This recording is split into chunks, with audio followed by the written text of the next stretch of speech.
አሽሙር እኮ በጣም አስቸጋሪ ነገር ነው። አሽሙር አስቸጋሪ ከሚያደርጉት ነገሮች መካከል እንዴት ነው የምታውቁት? ለምሳሌ እኔ እያለፍኩኝ የሆነ ነገር ብትናገሩ እኔ ለማለት ነው ማለት አልችልም። አሁን ተናጋሪው አረ ላንተ ብዬ አይደለም እኔ የተናገርኩት ሌላ ነው። አንዳንዴ ያተረጓጎም ችግርም ያተረጓጎም መዛባትም ንዴት ሊፈጥርብን ይችላል። ቡቡሻ እንዴት ናችሁ? ቴንክ ዩ ቡቡሻ። ታፕታፕ አድርጉ ሌሎቻችሁ ፕሊዝ። 11 ሺህ ላይ ነው ያለ ነው። እንዳስገባችሁና እንድናወራ ከፈለጋችሁ 100 ሺህ መግባት አለበት። ታፕታፕ ኮፒ ሊንክ ሼርም እያደረጋችሁ ፖሊስ ካደረሰን ሪፖርት መካከል በአሽሙር ሰደበኝ በሚል የቢራ ጠርሙስ ወርውሮ የሰው አይን ያጠፋው ግለሰብ ዛሬ በፖሊስ ቁጥጥር ስር ውሏል። ማን ነው? ከየት ነው? ወዴት ነው? ምን ያህል ተፈረደበት? የምናየው ይሆናል። ሰላም ብያለሁ። ሰላም ሁላችሁንም ሰላም ብያለሁ። ሰላም እናንተ ሰላም በሉኝ። ካልመለስኩላችሁ ትዕቢት ወይ ጉራ አይደለም። ሐሳቤ ስለ አንደርስታንድ አድርጉኛላችሁ።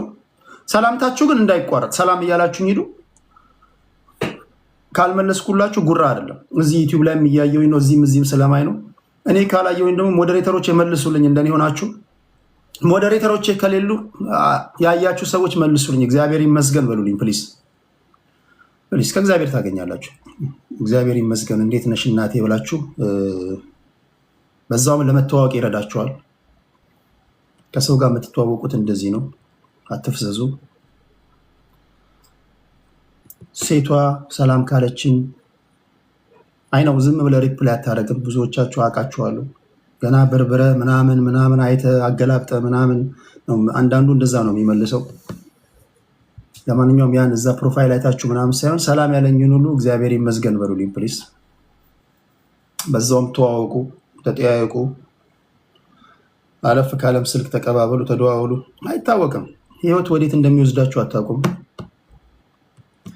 እሺ ስለዚህ ነግራችኋለሁ። ከዛ ባሻገር አንድ ወንጀለኛ ነው። በጣም ያሳቀኝ የፖሊስ ሪፖርት ደግሞ ወንጀል ሰርቶ በፖሊስ ተያዘ። በተያዘበት እስር ቤት ማረሚያ ቤት ሆኖ እያለ ታመመ፣ ራሱን ሳተ። የህክምና ዶክተሮች መጡ፣ ኦክስጅን ገጠሙለት፣ ወደ ሆስፒታል ወሰዱት። ምን ቢሆን ጥሩ ነው? ሆስፒታል ከገባ በኋላ የተገጠመለትን ኦክስጅን ገንጥሎ ከሆስፒታል ያመለጠው ታራሚ በቁጥጥር ስር ውሏል ይላል ፖሊስ። ኦክስጅን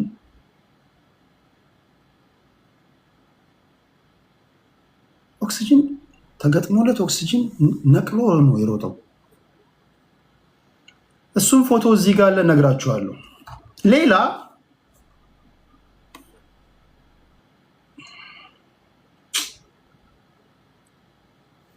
በጋብቻ ከተጣመሩ 1 ሳምንታቸው ነው። 1 ሳምንት እግዚአብሔር ያሳያችሁ። ሽማግሌ ላከ። ከዛ በፊት በእርግጥ ያው አበሻ በህይወት 1 ሳምንት ወይም በጋብቻ 1 ሳምንት ይባል እንጂ ከዛ በፊት ትውውቅ ሊኖራቸው ይችላል። ለማንኛውም ግን የፖሊስ ሪፖርት የሚለው በጋብቻ ተጣምረው መኖር ከጀመሩ 1 ሳምንታቸው ነው።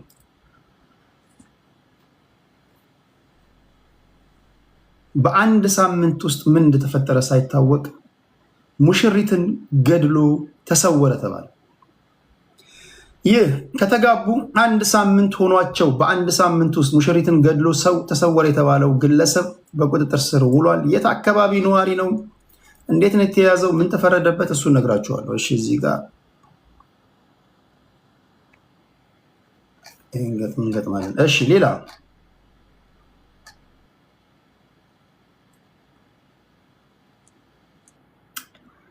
የሆስፒታል ጥበቃ ሰራተኛ ነው። ሌሎች ሰዎች ሰው ታሞባቸው ለማስታመም ወደዛ ሆስፒታል ይመጣሉ። ሰውየው ጥበቃ ነው። መጨረሻ ላይ ምን አደረገ? ይሄ ሰውዬ አስታማሚ ላይ ወይም ደግሞ ከአስታማሚ ላይ ሞባይል ሰርቆ ተያዘ ተብሏል። ከነ ሞባይሉ ከነ ፎቶ እዚህ ተይዟል።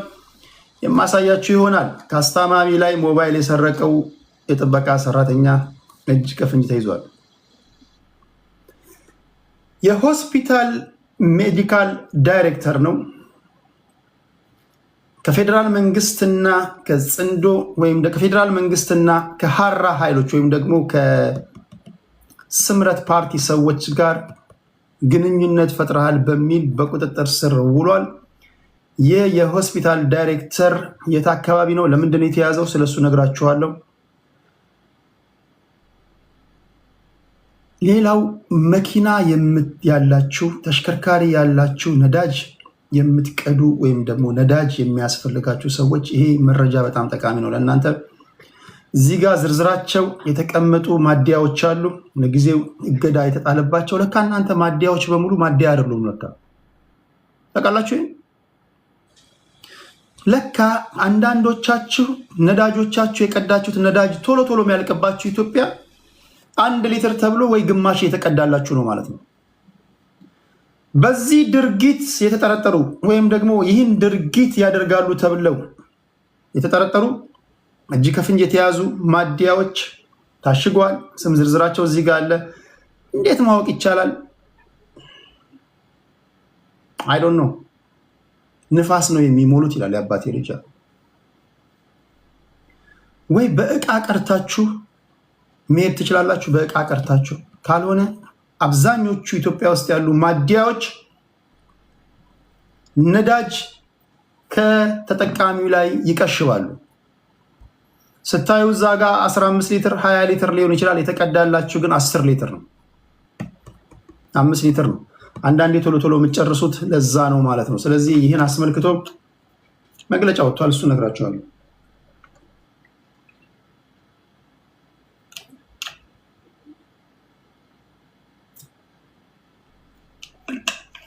ንፋስ ነው የሚሞሉት። እኔ እንዴት እንደሆነ አላውቅም። በእቃ መቅዳት አይቻልም። በእቃ መቅዳት አንዴ ላይት ላስተካክል።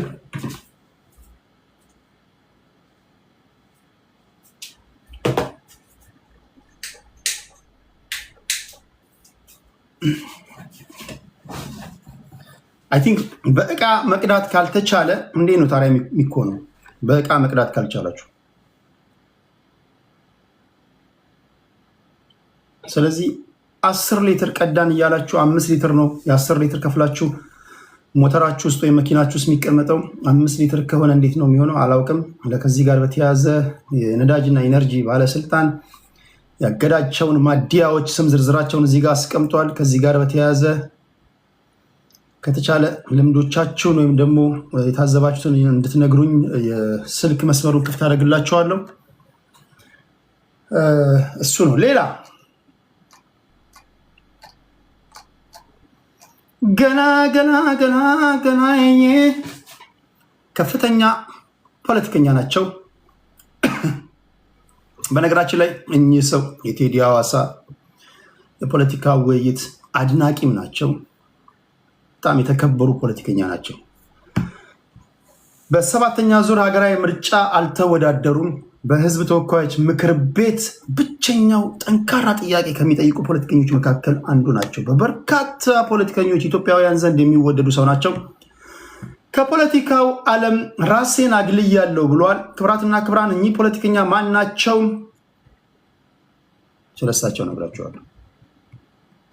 በአንድ ወቅት ቴዲ ለአንተ ቤት ውይይት ያለኝን ክብር ልገልጽ ልወዳለሁ። ማመን አልቻልኩም። በጣም ነው የምወዳችሁ። ደግሞ የሚገርማችሁ ደውለው ይሄን ያሉኝ ሰዓት ከሆነ ሰው ጋር ስለሳቸው እያወራው በነበረበት ሰዓት። አንዳንዴ እንደዚህ አይነት ነገር ይገጥማችኋል። ስለ ሰው እያወራችሁ ስለዛ ሰው እያወራችሁ ወይ ስለሆነ ሰው እያወራችሁ በ5 ደቂቃ ውስጥ በ2 ደቂቃ ውስጥ ምናምን ያ ሰውዬ ሲደውልላችሁ ያ ሰውዬ እኮ ማጠበቁት አይነት ሰው ነው እና እያወራን ወዲያው እንደዛ ብለውኛል እና ከልብ ነው የተገረምኩት። እኚህ ሰው ከፖለቲካው ዓለም ራሳቸውን አግልለዋል። ስለ እኚህ ሰው ነግራችኋለሁ። እሺ፣ ሌላ ክብራትና ክብራን፣ የህዝብ ተወካዮች ምክር ቤት እንደምታውቁት የአገልግሎት ዘመናቸው ያበቃላቸው ወይም ደግሞ በምርጫ ተወዳድረው ያላሸነፉ ቦታ የሚለቁ የህዝብ ተወካዮች ምክር ቤት አባላቶች ይኖራሉ። መስከረም ላይ አዳዲስ የፓርላማ አባላቶች ይተካሉ። ይህን ተከትለው 6ኛው የፌዴሪ የህዝብ ተወካዮች ምክር ቤት 5ኛ ዓመት የስራ ዘመን 30ኛ መደበኛ ስብሰባ ጠቅላይ ሚኒስትር አብይ አህመድ በተገኙበት የተለያዩ ጉዳዮችን ዳስሰዋል። እንዴት አገኛችሁት? እንዴት አገኛችሁት? አንድ ጓደኛዬ ከዚህ ጋር በተያያዘ አይ ዶንት ኖ እናንተ እንደዚህ አይነት ነገር ፊል ታረጉ ይሁን አሁን አላውቅም። ጠቅላይ ሚኒስትር አብይ አህመድ ከሚናገረውና እኔ ከምነግራችሁ የተለየ ነገር ሰምታችኋል? ጠቅላይ ሚኒስትር አብይ አህመድ ከነገረ ንግሩ ትክክልም ይሁን አይሁን እውነት ነው ወላጆ አንዳንድ ጊዜ ባለው ነባራዊ ሁኔታ ነው ስነግራችሁ ጠቅላይ ሚኒስትሩ እንደሚናገር አስቡ። አንዳንድ ጊዜ እኔ ጠቅላይ ሚኒስትር ነኝ እያልኳችሁ አይደለም። እኔ በጣም ኦርዲናሪ ሰው ነኝ። እኔ ተራ ሰው ነኝ። እኔ ጀስት ነባራዊ ሁኔታውን ነው የምነግራችሁ። ጀስት ያለውን ነባራዊ ሁኔታ ነው የምነግራችሁ። ለምሳሌ ታስታውሱ እንደሆነ የዛሬ 2 ወር ከታጣቂ ኃይሎች ጋር ጊዜ ማጥፋት አያስፈልግም፣ ቆጣሪው ማጥፋት ነው ብያችሁ ነበር። ቆጣሪው ግብጽ ነው ብያችኋል። የምታስታውሱ አላችሁ? ከኔ ጋር አላችሁ? ከሻቢያ ከዚህ እያልክ ዕድሜ ልክን ዘመንን መፍጀት የለብም፣ ቆጣሪው ማጥፋት ነው ብያችሁ ነበር። ቆጣሪው ግብጽ ነው። ጠቅላይ ሚኒስትሩ በመጥረቢያ በምናምን በፋስ አድርገው የነገሯቸው ምንድን ነው?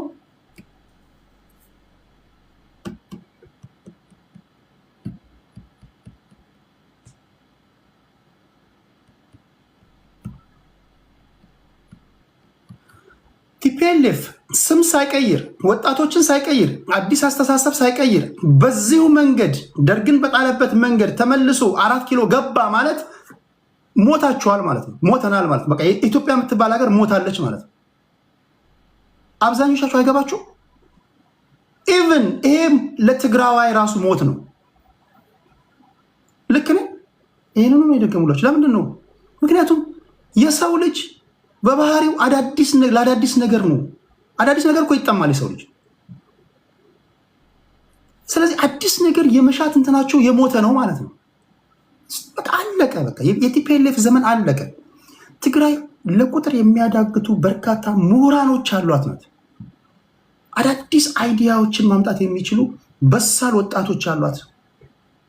ፖለቲካን የሚረዱ የሚተነትኑ እውቀት ያላቸው ምሁራን መፍለቂያ ናት። ብዙ ኤሊቶች ያላት ናት። አሁንም ቲፒኤልኤፍ የምትለኝ ከሆነ ግን አም ሶሪ ማይ ፍሬንድ፣ አም ሶሪ።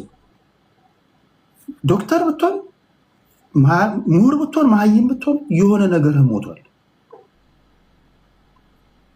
አንለስ ኢንተረስት ግሩፕ ካልሆንክ በስተቀር ከቲፒኤልኤፍ ጋር የወርቅ ሽያጭ ምናምን የሚያያይዝህ ምናምን ወይም ደግሞ ቅናት የቅምጥ ሆነሽ ምናምን የአንዱ የቲፒኤልኤፍ አባል ምናምን ካልሆንሽ በስተቀር እንዴት ነው ማይገባችሁ? ቲፒኤልኤፍ መጣ ማለት ሞታል ማለት ነው። በቃ አለቀ።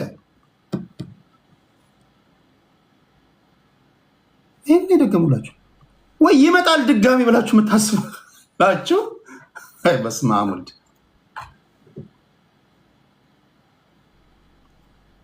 አዳዲስ ሀሳብ ሰው ይህን ነግሯቸዋል። በህዝብ ተወካዮች ምክር ቤት አሁን በተያዘው መንገድ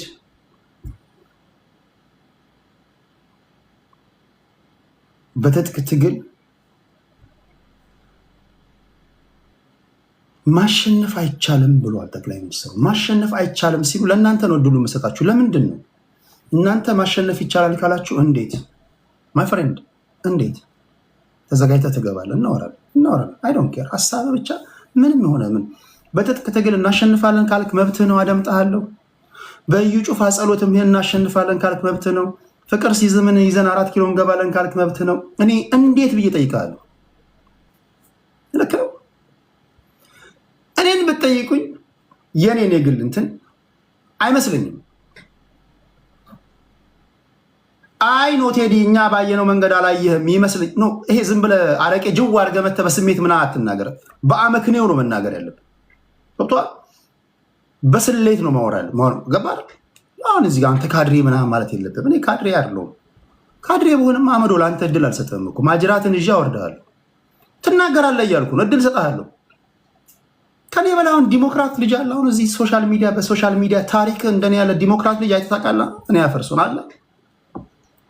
እኔ ቤት እኮ የምትናገረውን ነፃ ላውጣህ የምትለው ማህበረሰቦች እንኳን አንተ ከአንተ ብሔር የወጡት ልጆች ጋር እንኳን ገብተህ እኮ አትናገርም። እኔ ቤት የምትናገረውን እኔ የምሰጥህን መብት የኔ ብሔር ናቸው የምትላቸው እንኳን አይሰጡም። ይሰጠዋል? አይሰጡም። ስለዚህ ፕሊስ በትጥቅ ትግል እናሸንፋለን ካልክ እንዴት ምን ስለሆንክ ይለኛል። እኔ አንድ ስፔሻል ዋን እኔ ልዩ ሰው ነኝ። አቀኝ መሰለኝ እኔ ልዩ ሰው ነኝ። ከሰሰኝ ቅር ካለ እኔ የተለየው ሰው ስለሆንኩ ነው። ጥያቄ አለ?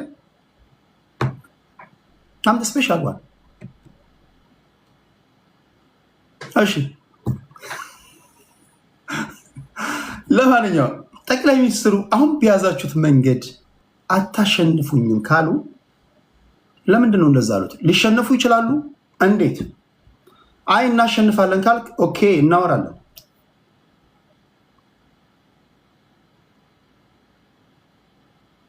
ይኸውላችሁ እያደረክ ያለውን የትጥቅ ትግል ስትገመግመው ምን ይነግርሃል?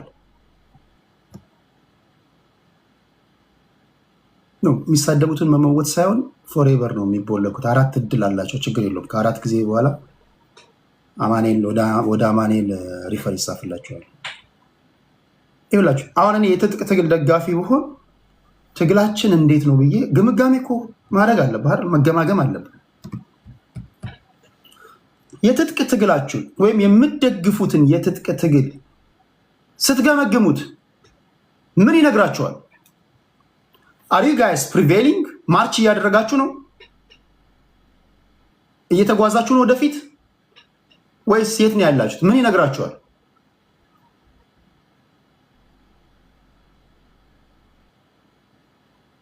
ይህን መገምገም አለብህ ላይ በንጹህ ሕሊና።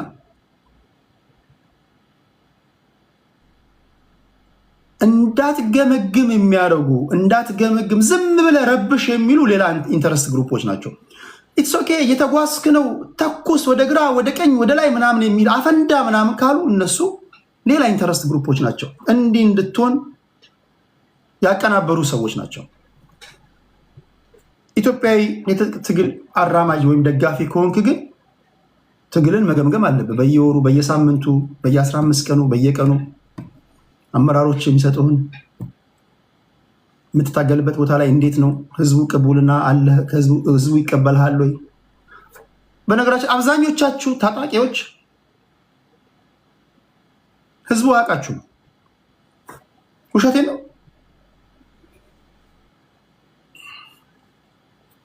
ህዝቡ የቱ ጋር እንዳላችሁ አያውቅም።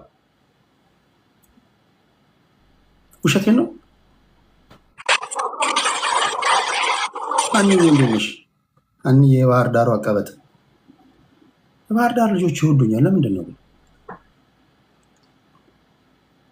ለምንድን ነው?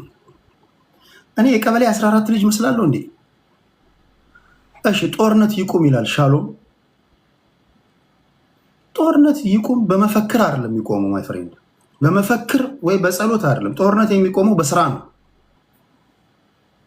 ጦርነት ለማቆም ጦርነት ይቁም ምናምን ብለህ ስለፈከርክ በፍከራ ምናምን እንደዛ አይደለም፣ ግን በስራ ነው የሚቆሙ። ለምሳሌ ጦርነት ውስጥ የገባው ለምንድን ነው? በአግባቡ መገምገም አለበት። ስለ ጠቅላይ ሚኒስትሩ የፓርላማ ውሎ እናወራለን ለማለት ያህል ነው። ዋና መሰረታዊ ጉዳዮችን ማህበራዊ ጉዳዮችን ነካ ካደረግኩኝ በኋላ 3 ፖለቲከኞችን አስገብቼ ጠቅላይ ሚኒስትሩን ንግር እንዴት አያችሁት ብዬ ይኸውላችሁ፣ አብሶሉት የሆነ ዲሞክራሲ ነው ማለማመዳችሁ። እየሰማችሁ ነው። እኔ የተለየው ልጅ ነኝ ማይ ፍሬንድ። አንድ ጊዜ ረገጥ አድርጌ ልንገራችሁ፣ እኔን ለማታውቁኝ፣ እኔ ኢትዮጵያ ምድር ላይ አይታችሁት ማታውቁት የተለየው ልጅ ነኝ። በዚህ የሚከራከራል? አብሶሉት የሆነ ዲሞክራሲ ነው የምሰጥህ። በቃ መብት እሰጥሃለሁ። በነፃነት ታወራለህ። እኔ የምጠላው ስድብ ብቻ ነው። እኔ የምጠላው ጋጠ ወጥነት ብቻ ነው። ፕሊዝ ሳንሰዳደብ የመሰለህን ትናገራለህ። ችግር አለ? ይሄ አሪፍ ነው። ይሄ የሚቆረቁራችሁ አላችሁ፣ ትገባለህ። ብቻ ሐሳብህ በመከባበር ላይ ተመሰረተ ይሁን። አማራ ወንድምህ ከአንተ የተለየ ሐሳብ ወይም የፋኖ ደጋፊ ከአንተ የተለየ ሐሳብ ስላለው መሰደብ የለበትም። የኦነግ ደጋፊው ከአንተ የተለየ ሐሳብ ስላለው መሰደብ የለበትም። ቲፒኤልኤፍ ደጋፊው ከአንተ የተለየ ሐሳብ ስላለው መሰደብ የለበትም። ብልጽግናው ደጋፊ ከአንተ የተለየ ሐሳብ ስላለው መሰደብ የለበትም። በቃ አለቀ። ትከራከራለህ፣ ወደ ምትሄድበት ትሄዳለህ። በቃ ልዩነት ሐሳብ ነው አይደል? ምንድነው ጠላት የሚያደርገው? በቃ የሐሳብ ልዩነት ነው ያለ። የተሻለ ሐሳብ ያለው ወይም ደግሞ አብዛኛው ህዝብ ያንተን ሐሳብ ከገዛ ፐርሲዌድ ማድረግ ከቻልክ ያንተ ሐሳብ ያሸንፋል። አለቀ።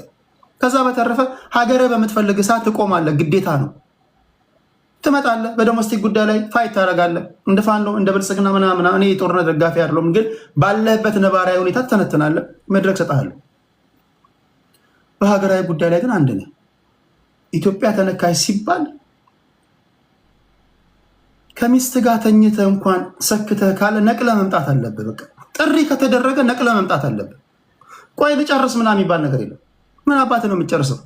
ሀገር ተነካች ከተባለ ፋኖ የለ፣ ኦነግ የለ፣ ብልጽግና የለ፣ ትመጣለህ። ሰባኪ የለ፣ መመባ ሰብሳቢ የለ፣ ነብይ የለ። ያን ካስከበርክ በኋላ ደግሞ ትሄዳለህ ወደ ምትሄድበት። መጀመሪያ ሀገር ሲኖር ነው የምትተክለው፣ የምተኛው፣ የምታገባው፣ የምትለው አይደለም የምትሰዳደበው ምናምን። በሀገር ጉዳይ አባቶቻችን ያስለመዱን ያስተማሩን ይሄንን ነው። ሀገርን የማየው እኔ እንደ እግር ኳስ ጨዋታ ነው። ለምሳሌ ኢትዮጵያ ፕሪሚየር ሊግ ላይ 20 ቲሞች አሉ አይደል? እግር ኳስ ለምታውቁ ሰዎች 20 ቲሞች አሉ። ቡና የሚባል አለ፣ ጊዮርጊስ የሚባል አለ፣ ሐዋሳ ከነማ የሚባል አለ፣ ዳሽን የለም፣ ባህር ዳር አለ፣ ፋሲል አለ። እነዚህ 20 ቲሞች 20 የተለያየ አይነት መለያ አላቸው። የፋሲል ከነማ እንደዚህ ነው፣ ባህር ዳር ሌላ ነው፣ ሐዋሳ ከነማ ሌላ ነው፣ ሲዳማ ቡና ሌላ ነው፣ ጊዮርጊስ ሌላ ነው። ደጋፊዎቻቸውም ይለያያሉ።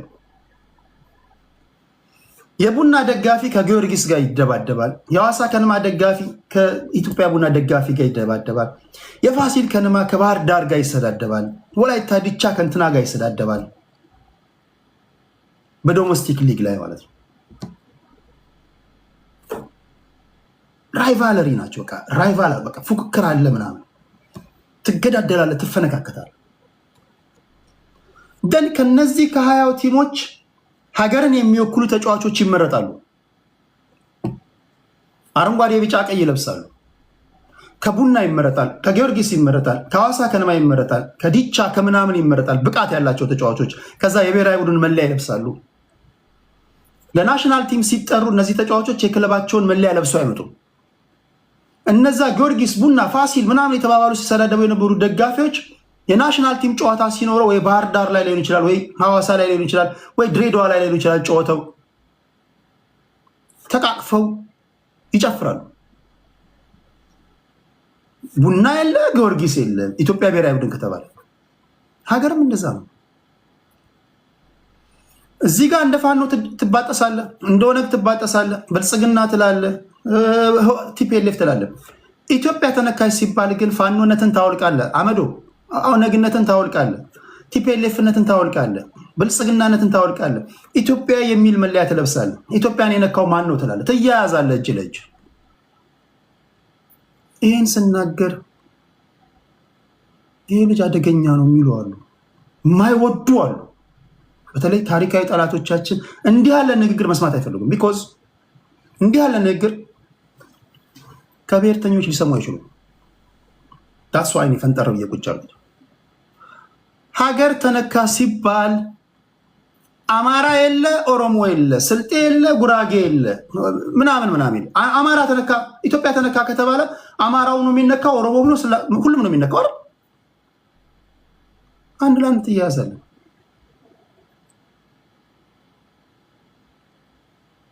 ጣሊያን መጣ ሲባል ያ ሁሉ ህዝብ ከየት ነው የመጣው? ያ ሁሉ ህዝብ ከየት ነው የመጣው?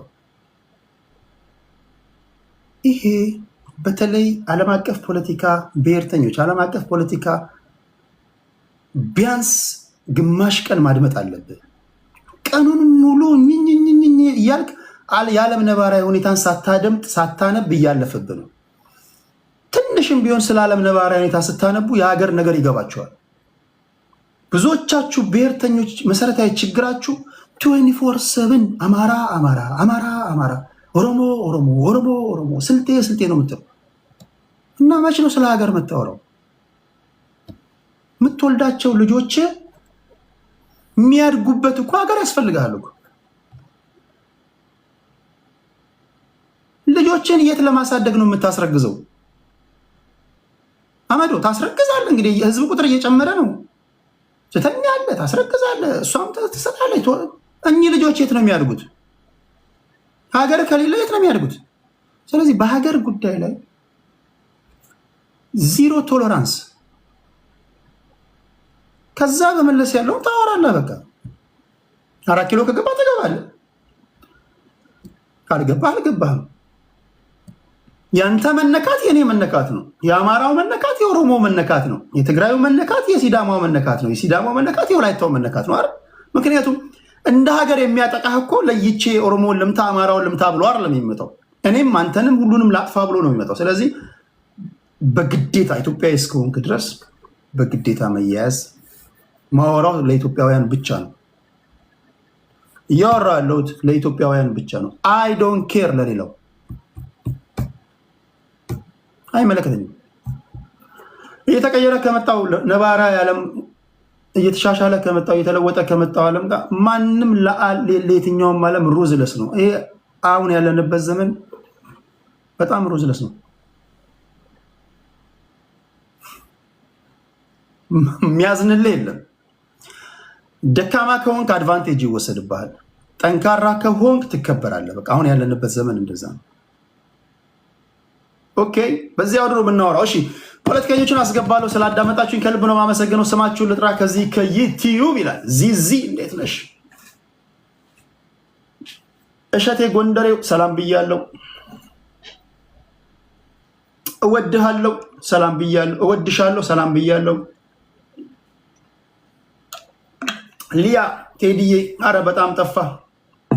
ምን ላድርግ እናትዬ፣ የዓለም ነባራዊ ሁኔታ ሰቅዞ ይዞኝ ነው። በዛ ላይ እንደምታውቂው ባለሁበት ሀገር ላይ የምኖርበት ሀገር ካናዳ የማንኪያ ብሔር ተወላጅ በመሆኔ ከሌላው ሕዝብ በተለየ ሁኔታ ግብር ጭነውብኛል። እሱን በማንነቴ ምክንያት ስለሚያጠቁኝ የተጫነብኝን ግብር ለመክፈል እላፊ እየሰራው ነው። እሺ ያሬድ ሰላም ቴዶ፣ እስቲ በሜሲ ጎል አስተያየትህ ምንድን ነው? በሪሞት አይመስልህ የሚያስቆጠሩለት? ያሬድ ኃይሉ በጣም ኳስ የሚያይ ሰው ነው። ነገራችሁ ነበር፣ ታስታውሳላችሁ? ይሄ የዓለም ዋንጫ የሆነ ኮንስፓይረሲ ያለው፣ ኳሶቹ ራሱ መፈተሽ አለባቸው። ኳሶቹ የምናውቀው ነገር የለም፣ የምታውቀው ነገር የለም። አንተ ትሮጣለህ፣ ኳሱ ላይ አትደርስም። ምንድን ነው? የሆነ ሰው ኮንትሮል እያደረገው ነው ማለት ነው። ኳሱ ትሮጣለህ፣ አትደርስም። የፍጥነቱ ምናምን ትላለህ፣ አናውቅም። ነግሬያችሁ ነበር ከአርጀንቲና እና ከግብፅ ጨዋታ ምድር ላይ የአርጀንቲናውያኖችን ያህል ጥቁሮችን የሚጠላ የለም። ምድር ላይ እንደ አርጀንቲናውያን ዘረኛ የለም። ከግብፅ ጋር ግን ሲጫወቱ ግብጾች መበደላቸውን አምናለሁ። ግብጾች መበደላቸውን አምናለሁ። ምንም ጥያቄ የለውም።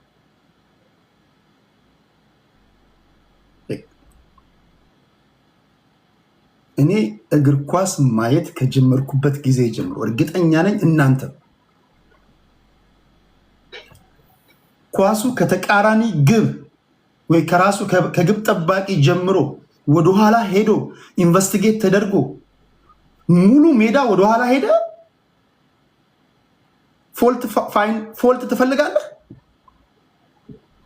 እንዲህ ያለ ነገር አይታችሁ ታውቃላችሁ?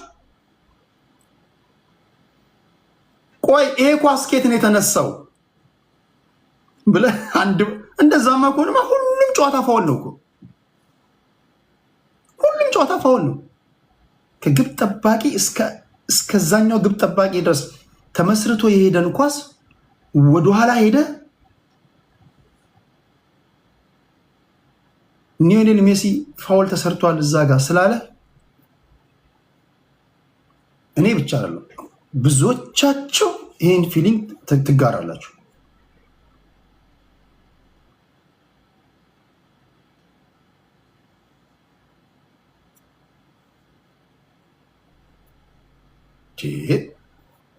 አይ ዶንት ኖ። ለማንኛውም በሜሲ ጎል ዙሪያ አስተያየትን ስጥ። በሪሞት አይመስልህም ወይ? ጠረጥራለሁ። ብቸኛው በዚህ ሰዓት መደግፋት ቲም ፈረንሳይ ናት።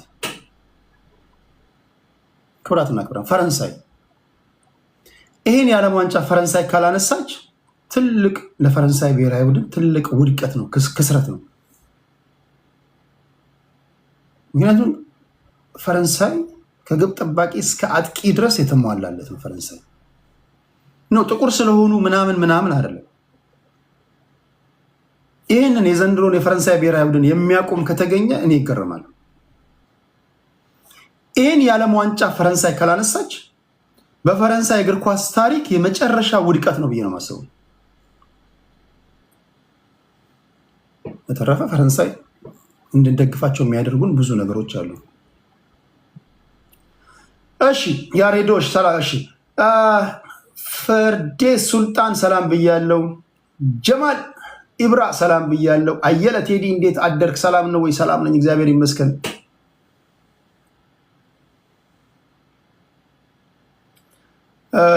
እሺ እዚህ ጋር ብስራት ኤፍኤም ሰላም ብያለው። ጥቁር ሰው ሰላም ብያለው። ብትሰድበኝም ዩቲዩብ ላይ ያሉ ሰዎች ያየሁባቸው ባህሪ ቢሰድቡኝ እንኳን በጊዜ ሂደት ይለወጣሉ። ወዲያው ፍሬንድ ይሆናሉ። አሁን አብዛኞቹ ተሳዳቢዎች ነበሩ፣ ወዲያው ፍሬንድ ሆነን። ቲክቶክ ላይ እኝኝኝ ካሉ ተሳዳቢዎች አይለቁም። አንተ ኧረ ቴዲ ፍሬንዳችን ነው፣ ቆይ እንዴት እንሰዳደባለን? አብረን ከረምን እኮ አይሉም።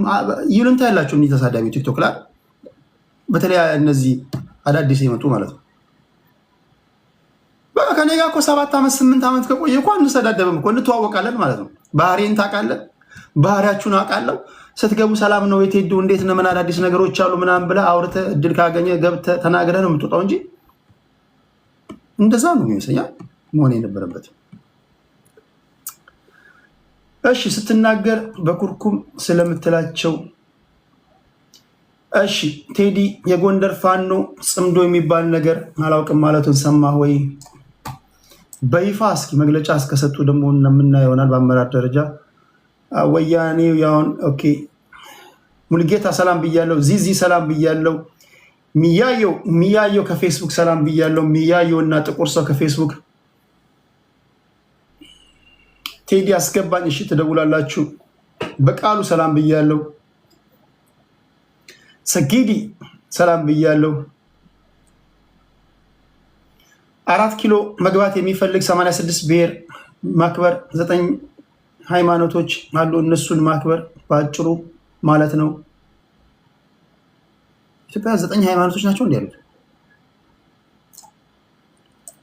እሺ ገዛኝ ታምሩ ቴዲ እየጠፋ እኮ የምንገጥም ሆኖ ምንም ሰላም ነኝ እግዚአብሔር ይመስገን። ፍጹሜ ሰላም ብያለው። ሙና ሰላም ብያለው። ሳራ ሰላም ብያለው። ደረጃ ሁላችሁንም ሰላም ብያለው። እሺ እዚህስ እንዴት ናችሁ? እሺ ወደ ቲክቶክ መጣሁኝ። ላቭ አረ መልስልኝ። ምን ልመልስ? እሺ ጀማል ቴዲያችን አንተ ሊለካ እንትኑ ይነካ ብሮ ብሏል። እሺ ከሳውዲ እያሙ ወዳጅ፣ እሺ ከሳውዲ የዘውትር አድማጭ ናት እች ልጅ። ላቭ የተቸገረ ሰው አለ። ምንድን ነው የተቸገረው? የተቸገረው ምንድን ነው? የኢኮኖሚ ችግር ነው ምንድን ነው? እናት በቅንፍ ላይ ስፔሲፊክ አድርጊልና የተቸገራል። ምንድን ነው የተቸገረው? የገንዘብ ችግር ነው? ነገርየው አልሰራ ብሎት ነው? ሚስትየው አልሰጥ ብላው ነው? ምንድን ነው ችግሩ? እንዴት አድርጌ ልመልስ? የተቸገራለ ምንድን ነው የተቸገረው? የተቸገራለ በቅንፍ የሆነ ነገር እሺ ቴዶ የፋሲካን ነገር በጣም ብዙዎቻችሁ ሼር አድርጋችሁልኛል። ፋሲካ የምትባል የቲክቶክ ላይ ያለች ሴት ቴዲን እባካችሁ ድምፁ ነኝ ብላለች። እንደዛ ነው ያለችው። አይቻለሁ፣ ልካችሁልኛል። ብዙዎቻችሁ ሜንሽን አድርጋችሁኛል።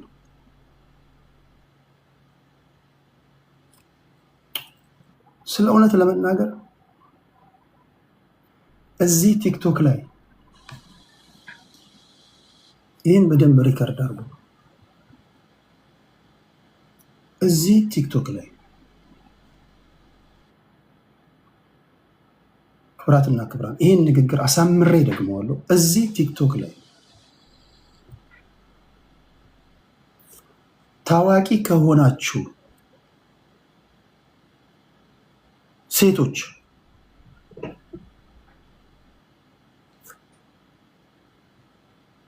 ሜካፕ አርጋችሁ በዛ ላይ ፊልተር አርጋችሁ በዛ ላይ ጭራ ቀጥላችሁ ደረጀ ቴንኪ ፎር 10 ባክስ ቴንኪ ደሬ ቴንኪ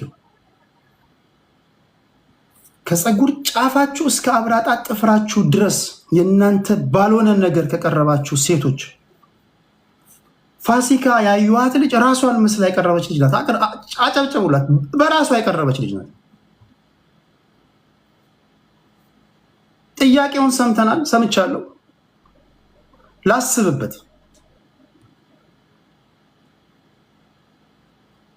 እውነት ላስብበት። በቃ በራስ መተማመኗ ደስ ይላል። ራሷን መስላ የመጣች ልጅ ሜካፕ የለ፣ የፈረስ ጭራ የለ፣ ፊልተር የለ። አብዛኞቹ በፊልተር በሜካፕ በምናምን ያበዱ የምታዩቸው ያን ቢያጠፉ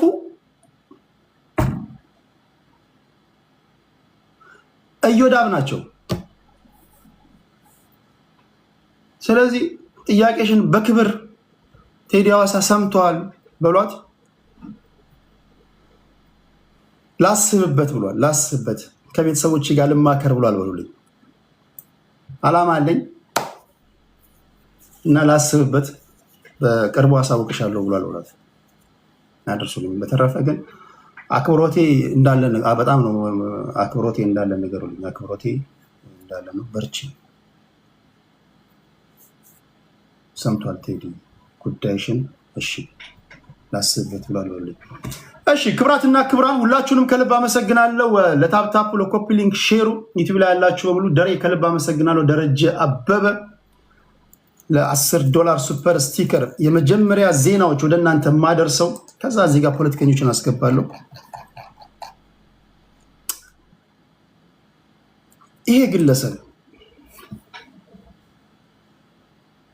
የዚህ ግለሰብን ነገር በሶሻል ሚዲያ በሰፊው መነጋገሪያ ሆኗል። ፖሊስ ያደረሰን ሪፖርት ነው። ይህ እዚህ ጋር በፎቶ የምታዩት ግለሰብ የገዛ ጓደኛውን በአሽሙር ሰደበኝ በሚል የቢራ ጠርሙስ ወርውሮ አንድ አይኑን አጠፋ። ምን ተፈረደበት? እንዴት ነው ነገሩ የተፈጠረው? እስኪ ልንገራችሁ። ይሄ በፎቶ የምታዩት ሰው በአሽሙር ሰደበኝ በማለት የቢራ ብርጭቆ ወርውሮ አንድ አይን ያጠፋ ግለሰብ ነው።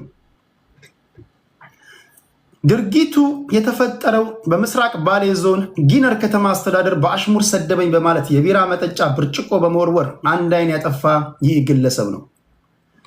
ፖሊስ የያዘው አቃቤ ሕግ ሁሉን ነገር አደራጀ፣ ለፍርድ ቤት አስረከበ። ፍርድ ቤቱ ግራና ቀኙን አየ፣ ውሳኔ ያስተላለፈበት።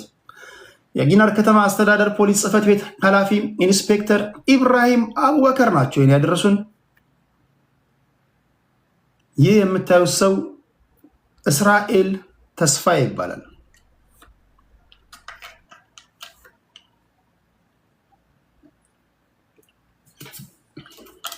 እስራኤል ተስፋዬ ሁለቱ ወጣቶች ይላል ፖሊስ ይጀምር።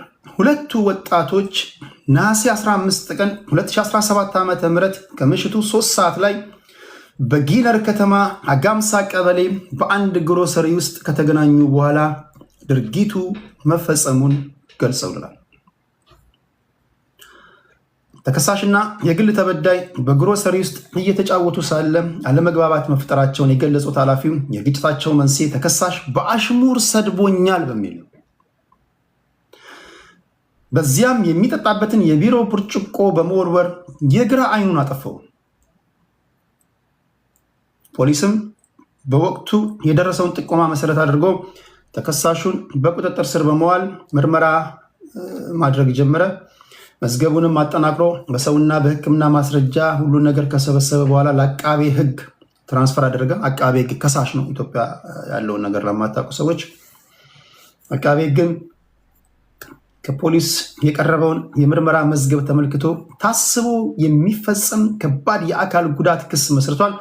አቃቤ ሕግን ክስ ሲከታተል የቆየው የጊነር ከተማ ወረዳ ፍርድ ቤት ሰኔ 25 ቀን 2018 ዓ.ም በዋለው ችሎት ተከሳሽ ይህ እስራኤል ተስፋዬ አስፈላጊ ከሆኑ የሰውነት ክፍሎች ላይ በሚታይ ስፍራ ጉዳት ማድረሱን ተናግሯል።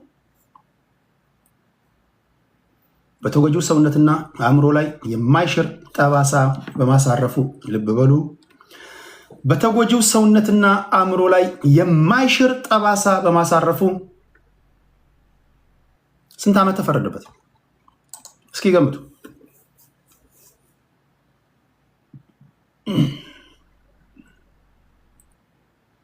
አንድ አይን ያጠፋው አቃቤ ሕግ ክሱን አደራጅቶ ለፍርድ ቤት ሰጠ። ፍርድ ቤት አየ፣ ግራ ቀኙን መረመረ። በተበዳይ ላይ፣ በአእምሮ ላይ፣ በአካሉ ላይ ያውም እጅግ አስፈላጊ የሆነ የሰውነታችንን ክፍል ነው ያጎደለው። ተጎጂ ላይ የማይሽር ጠባሳ ነው ያሳደረው አለ። ስንት የፈረደበት ይመስላችኋል? እሺ ጀማል ኪሮስ 10፣ አበራ 3፣ እዚህ ሚሚ 15፣ ጴጥሮስ 20፣ ጎዱይት 10፣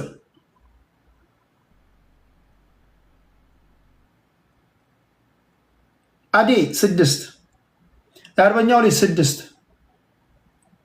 አጥናፉ 6 ወር። ይገባኛል አንዳንዶቻችሁ 6 ወር ምናምን የምትሉት ድርጊቱ ቀላል ስለሆነ ሳይሆን ያው ፍርድ ቤቱ ምናምን በሚል ነው። ይገባኛል። 5 ኦኬ። እያሙ ወዳጅ 8፣ ብርቱካን 2፣ ጀማል ኢብራ 20 ዓመት አላችሁ። እሺ ምን ያልፈረደበት? በተጎጂው ሰውነትና አእምሮ ላይ የማይሽር ጠባሳ በማሳረፉ በ2 ዓመት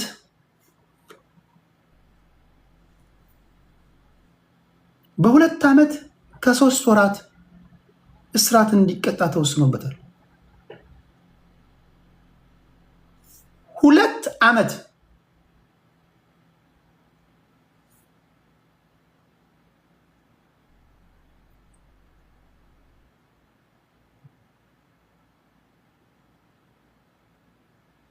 ግራ አይኑን ማጥፋቱን በሕክምናና በሰው ማስረጃ አረጋግጠው አስፈላጊ ከሆነ የሰውነታችን አካል ነው የጎደለው ብለው አምነው ተበዳይ ላይ የማይሽር ጠባሳ አሳድሯል ብለው 2 ዓመት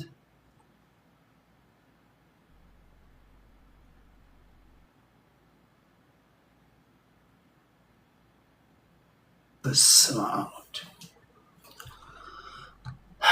ያሳዝናል። አይ ዶንት ኖ የህግ ሰዎች ምን እንደምትሉ አላውቅም። ኢትዮጵያ ውስጥ ግን ምን እንደሚባል አላውቅም። የጥፋት ማቅለያ ምን ሊሆን ይችላል?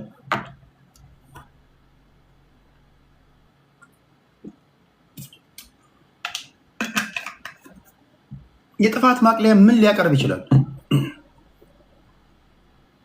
የሙት ልጅ ነኝ ሊል ነው። ይሄን የሚያል ጎረምሳ አይ ለጭንቅላቱ የወረወርኩት ነው ለአይኑ የመታው ምናምን ብሎ ነው የጥፋት ማቅለያ ያቀረበለት። ምንስ ቢሆን አይን ላጠፋ ሰው ከሳምንት በፊት እኮ አሁን እዚህ ጋር ነግራችኋለሁ ይላችሁ ይታለ እዚህ ጋር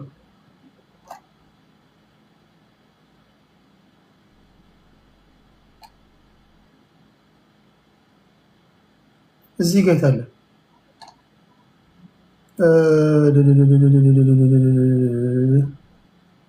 ያ ሞባይል ሰረቀ ተብሎ የተፈረደበትን ነግራቸዋል። አይን ላጠፋ ሰው ይሄን ያህል ከፈረዱ ሞባይል ሰርቀሃል ያሉትን ግለሰብ ቀጥሎ መነግራችሁ ነው። ይኸውላችሁ ጠብቁኝ እሺ። ሌላው ይህ ሰውዬ ነው ይሄ አይደለም።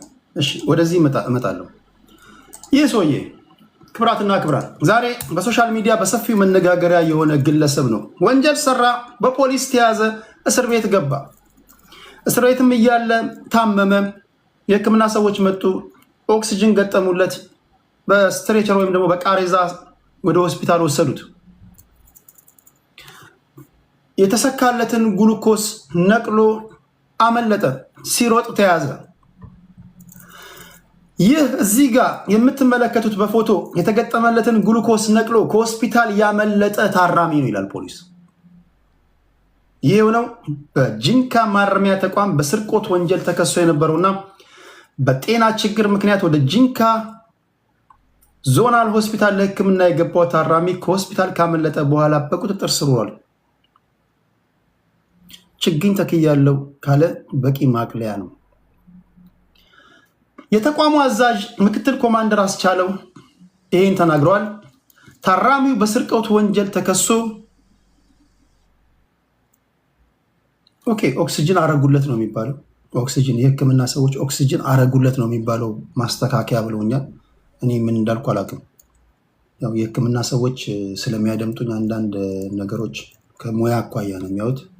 እኔ ኦክሲጅን ተገጠመለት ምናምን ካልኩኝ አሁን ስለ ህግ ነገር ስናገር የህግ ሰዎች ማረሚያ ይሰጡኛል። ስለ ህክምና ነገር ስናገር ሁሉም ነገር የራሱ ተርሚኖሎጂዎች አሉ። ታውቃላችኋል። ሰዋሰው ምናምን ዝም ብላችሁ አትናገሩም። በተለይ እኔ አሁን ዝም ብዬ መናገር አልችልም። ሁሉም ሰው በፊልድ ውስጥ ያሉ ሰዎች ያደምጣሉ፣ ንግግሬን ምናምን ይመዝናሉ። እና አንድ ከመጣልኝ ሜሴጅ ኦክሲጅን አረጉለት ነው የሚባለው ተብያለሁ። እና እናንተም እንደዛ አድርጋችሁ ስሙ እሺ። ይህ የተቋሙ አዛዥ እንግዲህ ምክትል ኮማንደር አስቻለው እንደተናገሩት በስርቆት ወንጀል ተከሶ መደበኛ ቀጠሮን እየተከታተለ የነበረ ሲሆን በጤና ችግር ምክንያት ሆስፒታል ውሰዱኝ አለ። በዚያም ሕክምና እንዲደረግለት ወደ ጂንካ ዞናል ሆስፒታል ተልኮ ነበር ይላል ፖሊስ። ይህ የምታዩት ሰው በጣም ያስፈራል፣ እጅግ በጣም ያስፈራል። ያስፈራል ስላችሁ እናት ይህን ፊት ስታይ ለስርቆት ወንጀል ሲመጣ አይደለም። ለሰላምታ እጁን ቢዘረጋልሽ ሞባይልሽን ነው የምትሰጪው። ውሸቴን ነው። ለሰላምታ እጁን ቢዘረጋልሽ ሞባይልሽን አውጥተሽ ትሰጫለሽ። ለማንኛውም ታራሚ በሆስፒታል በነበረበት ወቅት በሕክምና ላይ የፖሊስ ዘገባ ነው የተደረገለትን ግሉኮስ ነቅሎ ሌሊት 2 ሰዓት አካባቢ ማምለጡ ተገለጸ።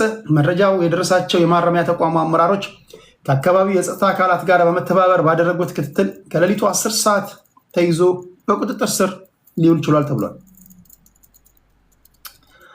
ታራሚው የተከሰሰበትን ወንጀል በመጸጸት ሕጉ የሚሰጠውን ውሳኔ ተቀብሎ መታረም ሲገባው ለሕክምና በተላከበት ወቅት ማምለጡ በጉዳዩ ላይ በሕግ አግባብ ምርመራ ተደርጎ ውሳኔ ይሰጣል ሲሉ ኮማንደር አስቻለው ነሬሬ ተናግረዋል። ክብራትና ክብራን ውሳኔው እስካሁን አልደረሰም። ነገር ግን በሶሻል ሚዲያ ዛሬ በሰፊው መነጋገሪያ የሆነው በስርቆት ወንጀል ተይዞ ማረሚያ ቤት ከገባ በኋላ ታመምኩኝ ተባለ። ታመምኩኝ አለ፣ ሆስፒታል ሄደ፣ ኦክሲጅን ተደረገለት፣ ነቅሎ አመለጠ። ይሄ ግለሰብ ማለት ነው። እሺ ቶሎ ቶሎ ፈጠን እያልኩኝ እነግራችኋለሁ ክብራትና ክብራን። ሌላው ከዚህ ጋር በተያያዘ ከሶሻል ሚዲያ ያገኘነው ይህ ነገር ነው። ይህ የምታዩት ሰው ካገባት 1 ሳምንት የሆነችውን ሚስቱን አሰቃቂ በሆነ ሁኔታ ገሎም ተሰውሮ ነበረ። ነገር ግን ባደረግነው ክትትል ይዘነዋል ብለው እጁን እንደምታዩት በሰንሰለት አስረውታል። ዛሬ በሶሻል ሚዲያ ሌላው መነጋገሪያ የሆነና የፖሊስ ሪፖርቶች መካከል ይሄኛው ነው። ይህ ድርጊት የተፈጠረው በትግራይ ክልል ነው። አንድ ሳምንት ብቻ አብረው የኖራትን አዲሷን ሙሽራ ነው የገደለው የተባለው በትግራይ ክልል ጽርዓ ወንበርታ ወረዳ ሀይቂ መስሃል ከተማ ሰኔ 25 ቀን 2018 ዓ.ም የባለቤቱን የወይዘሮ ሸዊት አረጋዊን ህይወት አጥፍቷል ነው የተባለው። በሰንሰለት የተያዘው ሰውዬ ሰኔ 30 ቀን 2018 ዓ.ም ምሽት ላይ በትግራይ ፖሊስ ቁጥጥር ስር ውሎ እዚህ እንደምታዩት በፎቶ ይታያል። የክልሉ ፖሊስ እንዳስታወቀው ተጠርጣሪው ግለሰብ ወንጀሉን ከፈጸመ በኋላ ያስመልጠኛል ወዳሉ አካባቢ ሄዶ ተደብቆ የነበረ ሲሆን የፖሊስ አባላቱ ባደረጉት ረቂቅ ክትትልና ህብረተሰቡ ባሳዩ ያልተቆጠበ ትብብርና ርብርብ በቁጥጥር ስር ሊውል ችሏል ምናምን ብሏል። ፖሊስ ከተጠርጣሪው ባገኘው የመጀመሪያ ደረጃ ቃል እንደተረጋገጠው ከሆነ ጥንዶቹ ሚያዝያ 19 ቀን የተጋቡት ሚያዝያ 19 ቀን 2018 ዓ.ም ተጋቡ። እስከ ቅርብ ጊዜ ድረስ በተለያዩ ቤቶች ቆይተዋል። ነገር ግን በይፋ ከተጋቡ በኋላ ለአንድ ሳምንት ብቻ ነው አብረው የኖሩት። ይሁን እንጂ ሰኔ 25 ቀን ከምሽቱ 12 ሰዓት አካባቢ በመካከላቸው በተፈጠረ አለመግባባት በተነሳ ጸብ ተጠርጣሪው የባለቤቱን ህይወት ሊያጠፋ እንደቻለ ለፖሊስ በሰጠው ቃል አምኗል። በአሁኑ ወቅት በተጠርጣሪው ላይ የተጀመረውን ሙሉ ምርመራ ሂደት በማጠናቀቅ አስፈላጊውን መረጃ በቀጣይ ለህብረተሰቡ ይፋ እናደርጋለን ብሏል። ሟቿ እቺ ናት። በጣም የምታሳዝን ሴት ናት። እቺን የመሰለች ሴት ነው ያገባው። ይሄ ነው የምታዩት ሰው ማለት ነው። በጣም የሚያሳዝን ነው።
ይህ ሁሉ ሰው ሚዩት ሲያደርግ ምን ሆናችኋል? ሞዴሬተሮች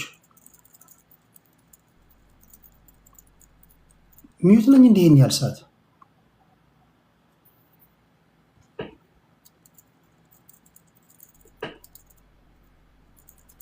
እሺ አም ሶሪ ጋይስ። ለማንኛውም ይሄ ነው ያየነው። ቶሎ ቶሎ ልበልና ፖለቲከኞችን አስገባችኋለሁ። የምትገቡ ፖለቲከኞች በተለይ የጠቅላይ ሚኒስትሩን ንግግር የታያችሁት በዛ ዙሪያ ተዘገጃጃላችሁ። ስለምትናገሩት ንግግር በቂ እውቀት በቂ ግንዛቤ ያላችሁ ብትሆኑ ትመረጣላችሁ።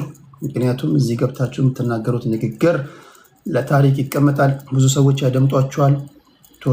ቶሎ ብለን የጠቅላይ ሚኒስትሩን ንግግር አስደምጣችኋለሁ። ለቅንጭብ ያህል ይሄው ጠቅላይ ሚኒስትሩ እንዲህ ተናግረዋል። እስኪ እመጣለሁ። መጥረቢያውና መያዣው እጅ ግን እንጨት ግን በተቻለ መጠን መታገስ፣ በተቻለ መጠን ማስተማር፣ በተቻለ መጠን መመለስ ያስፈልጋል። ጉዳቱ የጋራ ስለሚሆን መጥረቢያ ታስታውሱ እንደሆነ ባለፉት 5-6 ዓመታት ስነ ጽሁፍ ሊትሬቸር የምታውቁ ሰዎች አንዳንድ ንግግሮች ፊገርስ ኦፍ ስፒች ናቸው። ታውቃላችሁ? ፊገርስ ኦፍ ስፒች ማለት መጥረቢያ፣ ስለት፣ እጀታ ምናምን ሲባል ጠቅላይ ሚኒስትሩ ዛፍ ቆራጭ ሆነ እንዴ ምናምን አትበል። ዘይቤያዊ አነጋገር ናቸው። መጥረቢያው ምንድን ነው? ሲምቦላይዝ የሚያደርገው መጥረቢያው ማን ነው? ብረቱ ምንድን ነው? እጅ የሚይዘው ማን ነው? የሚሞርደው ምናምን ሁሉም ነገር በቀጥታ ላይ ነገር አይገባችኋል። ብዙዎቻችሁ ማይገባችሁ አጠፉ ማይገባችሁ ትኖራላችሁ ብዬ ገምታለሁ። ማይገባቸው ሰዎች ይኖራሉ። ሁሉም ሰው ይረዳል ብዬ አላስብም። ግን ይሄ ለትንተና የተዘጋጀ ነው። ለምሳሌ ታጣቂዎችን ኢትዮጵያ ውስጥ ሰፖርት የሚያደርጋቸው ማን ነው? የጠቅላይ ሚኒስትሩ ንግግር ምንድን ነው የሚነግራቸው? ከዚህ በኋላ ከታጣቂዎች ጋር እዛ እሳት እያጠፋን መኖር አንችልም። ያ ኢምፖስብል። ዘላለምህን እድሜን ትፈጃለህ። ጉዳያችን ከዋናው ቆጣሪ ነው፣ ከዛ ማጥፋት ነው። ኤግዛክት ሴም ቲንግ ነው ጠቅላይ ሚኒስትሩ የተናገረው። እኔ ዛሬ 3 ወር የነገርኳችሁ ኤግዛክት ሴም ቲንግ። ማናችሁም ስልጣን ላይ ስትመጡ ኢትዮጵያ ውስጥ የሚፈጠሩ እዚህም እዛም የሚፈጠሩ ታጣቂ ኃይሎች የሚፈጥሯቸውን ጦርነቶች ከእነሱ ጋር የተዋጋን እንከርማለን ምናምን ካላችሁ እድሜን ትፈጃለን። መለየት አለብን መጀመሪያ። የኢትዮጵያ እነዚህን ታጣቂ ኃይሎች ሰፖርት የሚያደርጓቸው ኃይሎች ማናት? ሞሮኮ ናት? ሻዕቢያ ነው? ዩጋንዳ ነው? ምንጩ ከየት ነው?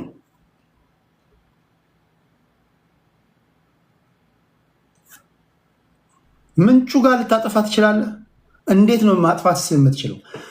እነዚህ አካላቶች የተጠቀሱ አካላቶች ወይም ደግሞ የሚጠረጠሩ አካላቶች በእውነትስ እነዚህን ታጣቂዎች ሰፖርት ያደርጓቸዋል? በዚህ ጉዳይ ላይ ነው የምናወራው። ክብራትና ክብራን ትዘጋጃላችሁ ለማለት ያህል ነው። እሺ፣ ሌላው በሶሻል ሚዲያ ዛሬ ወይም ደግሞ በኢትዮጵያ ከተፈጠሩ አበይት ክስተቶች መካከል ይሄ የዚህን ጉዳይ ጨርሰናል። የዚህ ልጅ ጉዳይ እዚህ ጋር ስልክ ይዞ የምታዩት የሸበላ ሰልፊ ሊያነሳ አይደለም፣ ወይም ደግሞ ላይቭ ገብቶ እንዳይመስል ስልክ እንደዚህ ይዞ ስታዩት፣ ይህ የምታዩት ግለሰብ ሆስፒታል ውስጥ በጥበቃ ስራ ላይ የተሰማራ ነው። የሆስፒታል የጥበቃ ሰራተኛ ነው። ሆስፒታል ሲባል ታውቃላችሁ፣ ታማሚዎች ይመጣሉ፣ አስታማሚዎች ይመጣሉ። አንድ ሰው ታሞ ይመጣል። ያን ሰውዬ ለማስታመም ሌሎች አብሮ ይመጣሉ። ኢዳው ለካ በጥበቃ ማዕረግ ኪስ አውላቂ ነው። አንዳንዴ እኮ ጥበቃ አድርጋችሁ የምትቀጥሯቸው እራሳቸው ኪስ አውላቂዎች ይሆናሉ። ለካ ኢዳው በጥበቃ ማዕረግ ሆስፒታል ሰው ለማስታመም ከመጣ ሰው ይሄ የምታዩትን ስልክ ሰርቆ ነው የተያዘው። እንዴት ያለ ነገር ነው! ለማንኛውም ታሪኩ እንዴት ነው? ፖሊስ ሲናገር ከአስታማሚ ላይ ሞባይል የሰረቀውን የሆስፒታል የጥበቃ ሰራተኛ በእስራት ቀጣሁ ነው የሚለው። እግዚአብሔር ያሳያችሁ። የሆነ ሰው ድንገተኛ ነገር ደርሶባችሁ ልታስታምሙ ተዋክባችሁ ምናምን ትሄዳላችሁ። መግቢያው ቤት ነው ምናምን ትላላችሁ። ተዋክባችኋል። የያዛችሁት ሰው በመሞትና በመኖር መካከል ነው ያለው። ጥበቃው በዚህ በኩል ሂዱ፣ እዚህ ነው ኢመርጀንሲ፣ በዚህ ነው ምን ልርዳችሁ ምናምን የሚል መስሎ ቀርቦ ከኪሳችሁ ዋሌታችሁን ሲያወጣ ኢትዮጵያ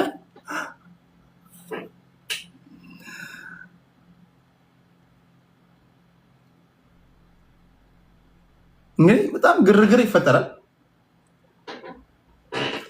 ይሄ እንደዛ ነው ያደረገው። እሺ፣ የት አካባቢ ነው? መቼስ ብሔርተኞች እሺ፣ የዚህ የኛው ጉድ ይሆን ምናምን እያላችሁ ነው። እስኪ የት አካባቢ ነው? የት ነው? ኦሮሚያ ነው? አማራ ነው? ትግራይ ነው? ወላይታ ነው? ሲዳማ ነው? የት አካባቢ ነው? የት ክልል ነው? ተከሳሹ እዚህ ጋር የምታዩት ለማንኛውም በመሀል የምናየው ይሆናል። ለዓለም ታደገ ይባላል። ለዓለም ታደገ የኛው ጉድ ይሆን እያላችሁ ነው። እስኪ እየተጠራጠራችሁ ጠብቁ። ለዓለም ታደገ ይህ የምታዩት ኪስ አውላቂ ሌባ ለዓለም ታደገ ይባላል። የሞባይል ስርቆት ወንጀሉን የፈጸመው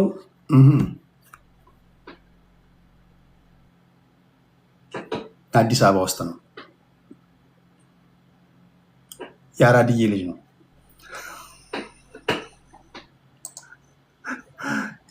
የማንኪያ ብሔር ነው አይደለም? ይሄ የማንኪያ ብሔር ቢሆንም አንሰይፈዋለን። ስማ አዲስ አበባ ውስጥ ነው። የአዲስ አበባ ልጅ ነው። የአዲስ አበባ ውስጥ ሰረቆት የያዘ ማለት የአዲስ አበባ ልጅ ወይም የአዲስ አበባ ተወላጅ ሊሆንም ላይሆንም ይችላል። ለማንኛውም ድርጊቱን የፈጸመው በኮልፌ ቀራኒዮ የኮልፌ ልጆች አላችሁ። በኮልፌ ቀራኒዮ ክፍለ ከተማ ወረዳ 1 ልዩ ቦታው የነ ሮማን ሰፈር ማለት ነው። ሮሚ ያወቃችኋት? ሮሚ ዝርያ ሮሚ የኮልፌ ልጅ ናት። ሮሚ ያለች እሺ። በኮልፌ ቀራኒዮ ክፍለ ከተማ የነ ፍቅር ሲዝም ሰፈር ማለት ነው። ምናልባት ፍቅር ሲዝም እጅ ጭኖ የጸለይበት ሰው ሊሆን ይችላል። በኮልፌ ቀራኒዮ ክፍለ ከተማ ወረዳ 1 ልዩ ቦታው አለርት ኮምፕሬሄንሲቭ ስፔሻላይዝድ ሆስፒታል ግቢ ውስጥ ነው። ተከሳሹ የሆስፒታሉ የጥበቃ ሰራተኛ ሲሆን የተሰጠውን ኃላፊነት ወደ ጎን በመተው ቤተሰብ እያስታመሙ የነበሩ አንድ የግል ተበዳይ የቴክኖ ስማርት ሞባይል ቻርጅ አርገው የደከመ ጎናቸውን ለማሳረፍ በተኙበት አጋጣሚ ግለሰቡ ወደ ታካሚ ክፍል በመግባት ከቻርጅ ላይ ሞባይሉን ነቅሎ በመውሰድ የስርቆት ወንጀል መፈጸሙን በክፍለ ከተማው ፖሊስ ዋና መምሪያ የጅማ በር አካባቢ ፖሊስ መምሪያ አስታውቋል። ፖሊስ ተከሳሹን በቁጥጥር ስር በዋለበት ወቅትም ከተሰረቀው ሞባይል በእጁ ላይ እንደተገኘና ሞባይል ውስጥ የነበሩ የግል ተበዳይን ሙሉ ፋይሎች በማጥፋት የራሱን ሲም ካርድ አስገብቶ ሞባይሉን ሲጠቀምበት እንደነበረ የገለጸ የጅማ በር አካባቢ ፖሊስ መምሪያ አስፈላጊው ምርመራ ከጣራበት በኋላ ክስ እንደተመሰረተበት ተጠቅሷል። በዛው ነው የቀየረው። ይሄ ጊዜም አላጠፋም። ስልኩን አይ ቲንክ ወይ በጣም አስቸግሮታል መሰለኝ እሱ ስልክ ሲም ካርድ ቀየረ። እዛው መነካካት ጀመረ። ወይ ቲክቶክ ለማየት ወይ በቃ ሶሻል ሚዲያ ለማየት ጓጉቶ ሊሆን ይችላል። ይህ ተከሳሽ ለዓለም ታደገ ጉዳዩን ተመለከተ። የፌዴራል የመጀመሪያ ደረጃ ፍርድ ቤት ኮልፌ ቀራኒዮ ምድብ ፈጣን የወንጀል ችሎት ጥፋተኝነቱን በሰው ማስረጃ ካረጋገጥኩኝ በኋላ አለ ተከሳሹን ያስተምራል፣ ሌሎችንም እንዲሁ ለግንዛቤ ማስጨበጫ ይሆናቸዋል በሚል እንዲሁም ሌሎችም ለመስረቅ እየተንደረደራችሁ ያላችሁ ካላችሁ ያስጠነቅቃል በሚል በ1 ዓመት ኦልሞስት በ2 ዓመት እስራት እንዲቀጣ ውሳኔ አስተላልፌያለሁ። ቅድም አይን ያጠፋውም ልጅ በ2 ዓመት ቅድም አስታውሳችሁ የልጁን አይን ያጠፋው ልጅ በ2 ዓመት ነው የተቀጣው። ይሄ ሞባይል ሰርቆ የተያዘውም ልጅ በ2 ዓመት ነው የተፈረደበት። እምገርም የምደንቅ ታሪክ እኮ ነው የኛ ነገር። እምገርም የምደንቅ ታሪክ ነው ጎበዝ። አይን ያጠፋ 2 ዓመት፣ ሞባይል የሰረቀ 2 ዓመት። እሺ ለማንኛውም በጥበቃ ስራ ላይ የተሰማራችሁ እባካችሁ ሙያችሁ ከሚፈቅድላችሁ ውጪ በተለይ ተገልጋዮችን አትስረቁ። እኩይ ወይም ደግሞ ስነ ምግባር የጎደለው ድርጊት አትከውኑ ለማለት ወዳለሁ በዚህ አጋጣሚ። ሌላው አንድ የሆስፒታል ዳይሬክተር ከታጣቂ ኃይሎች ጋር ግንኙነት ፈጥሯል በሚል ታስሯል። ይህ ሰው የአዲግራት ሆስፒታል ሜዲካል ዳይሬክተር ነው። ህዝባዊ ወያኔ ሓርነት ትግራይ ወይም ደግሞ የቲፒኤልኤፍ ሰዎች ማየትም መስማትም ከማይፈልጓቸው አካላት ጋር ግንኙነት ፈጥሯል በሚል የታሰረ ሰው ነው። አዲግራት ሆስፒታል ዳይሬክተር እግዚአብሔር ያሳያችሁ። ሰዎችን እየመለመለ ለነስምረት ያስረክባል፣ ለነሃራ መሬት ያስረክባል ነው የሚሉት።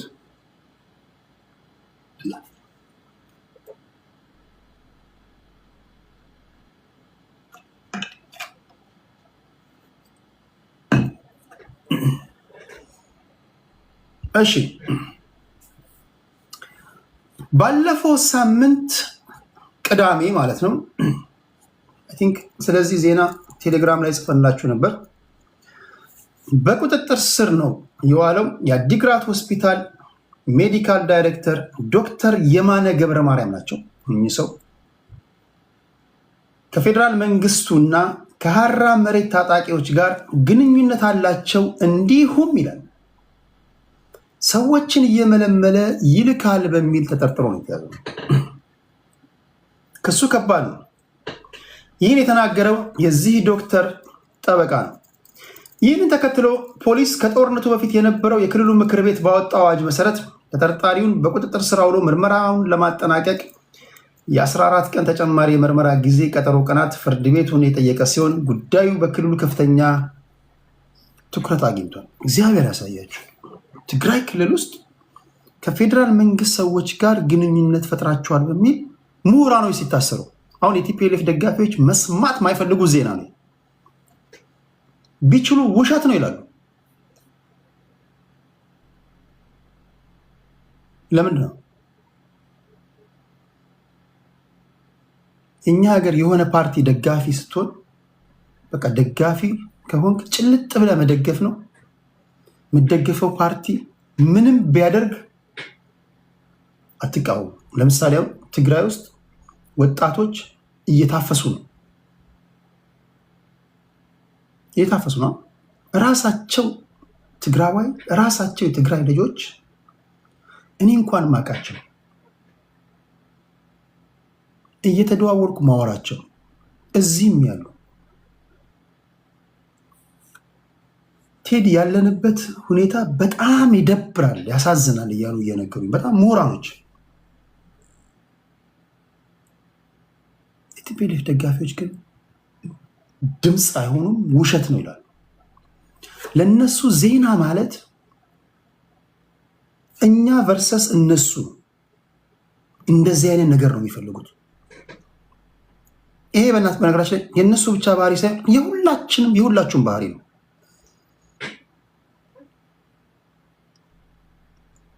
በተለይ ንጹሃኖች ላይ እንደዚህ ምሁራኖች ላይ በደል ደረሰ ሲባል ድምፅ መሆን መቻል አለብን። የምትደግፈውን ፓርቲ እያደረገ ካለ እንዲህ ያለ ነገር ማቆም አለባችሁ፣ ወይም ደግሞ ትክክል አይደለም ብላችሁ በተለይ ለንጹሃን እና ለንጹሃን ድምፅ ካልሆናችሁ ታዲያ ማንን ነው ነፃ የምታወጡት? እኔ እኮ አንዳንድ ጊዜ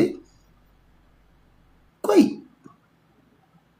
የህልውና አደጋ አለብኝ ብለህ በአንተ ቁጥጥር ስር ያሉ ሰዎችን እንዴት የህልውና አደጋ ውስጥ ትከታለህ? እኔ አንዳንድ ጊዜ ቆይ ስታወሩ እኔ እንዴት እንደማይሰቀጥጣችሁ አይገርም። እኔ ምላሳችሁ ላይ ታወቃችሁ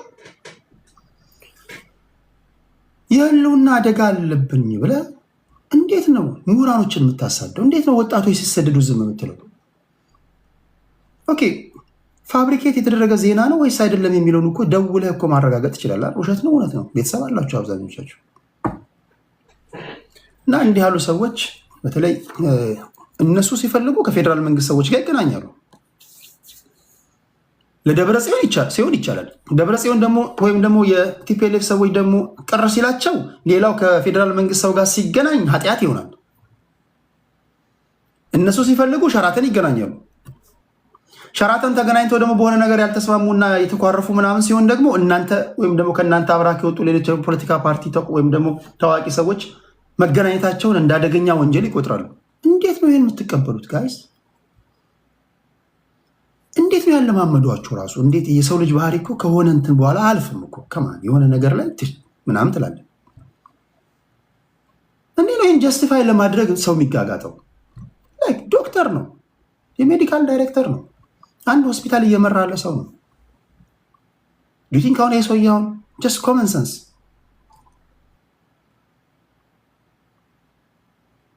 ታጣቂ እየመለመለ ይልካል ብለህ ታስባለህ? እና ይሄ አይዶን ነው። ለማንኛውም የአዲግራት ሆስፒታል ሜዲካል ዳይሬክተር ነው፣ ፍርድ ቤት ቀርቧል። ያደገ የሚሄድ ዜና ነው። ማጠቃላይ ሂደቱን ወደ እናንተ አደርሳለሁ። ሌላው እነዚህ ድርጅቶች ይሄን ዜና ላንብብላችሁ። የኢትዮጵያ ፌዴራላዊ ዲሞክራሲያዊ ሪፐብሊክ የነዳጅና ኢነርጂ ባለስልጣን የጻፈው ደብዳቤ ነው። ትንሽ ፌድ ያደረገ ነው። ለአሽከርካሪዎች በጣም ይጠቅማቸዋል። በደንብ ስሙ፣ አድምጡ።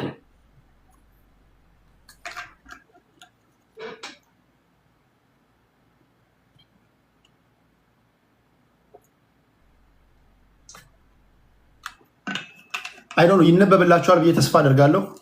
እስኪ በሙሉ ላድርግላችሁ። ዩቲዩብ ላይ ያላችሁ ይታያችኋል፣ ይነበብላችኋል። ደብዳቤው ይነበብላችኋል።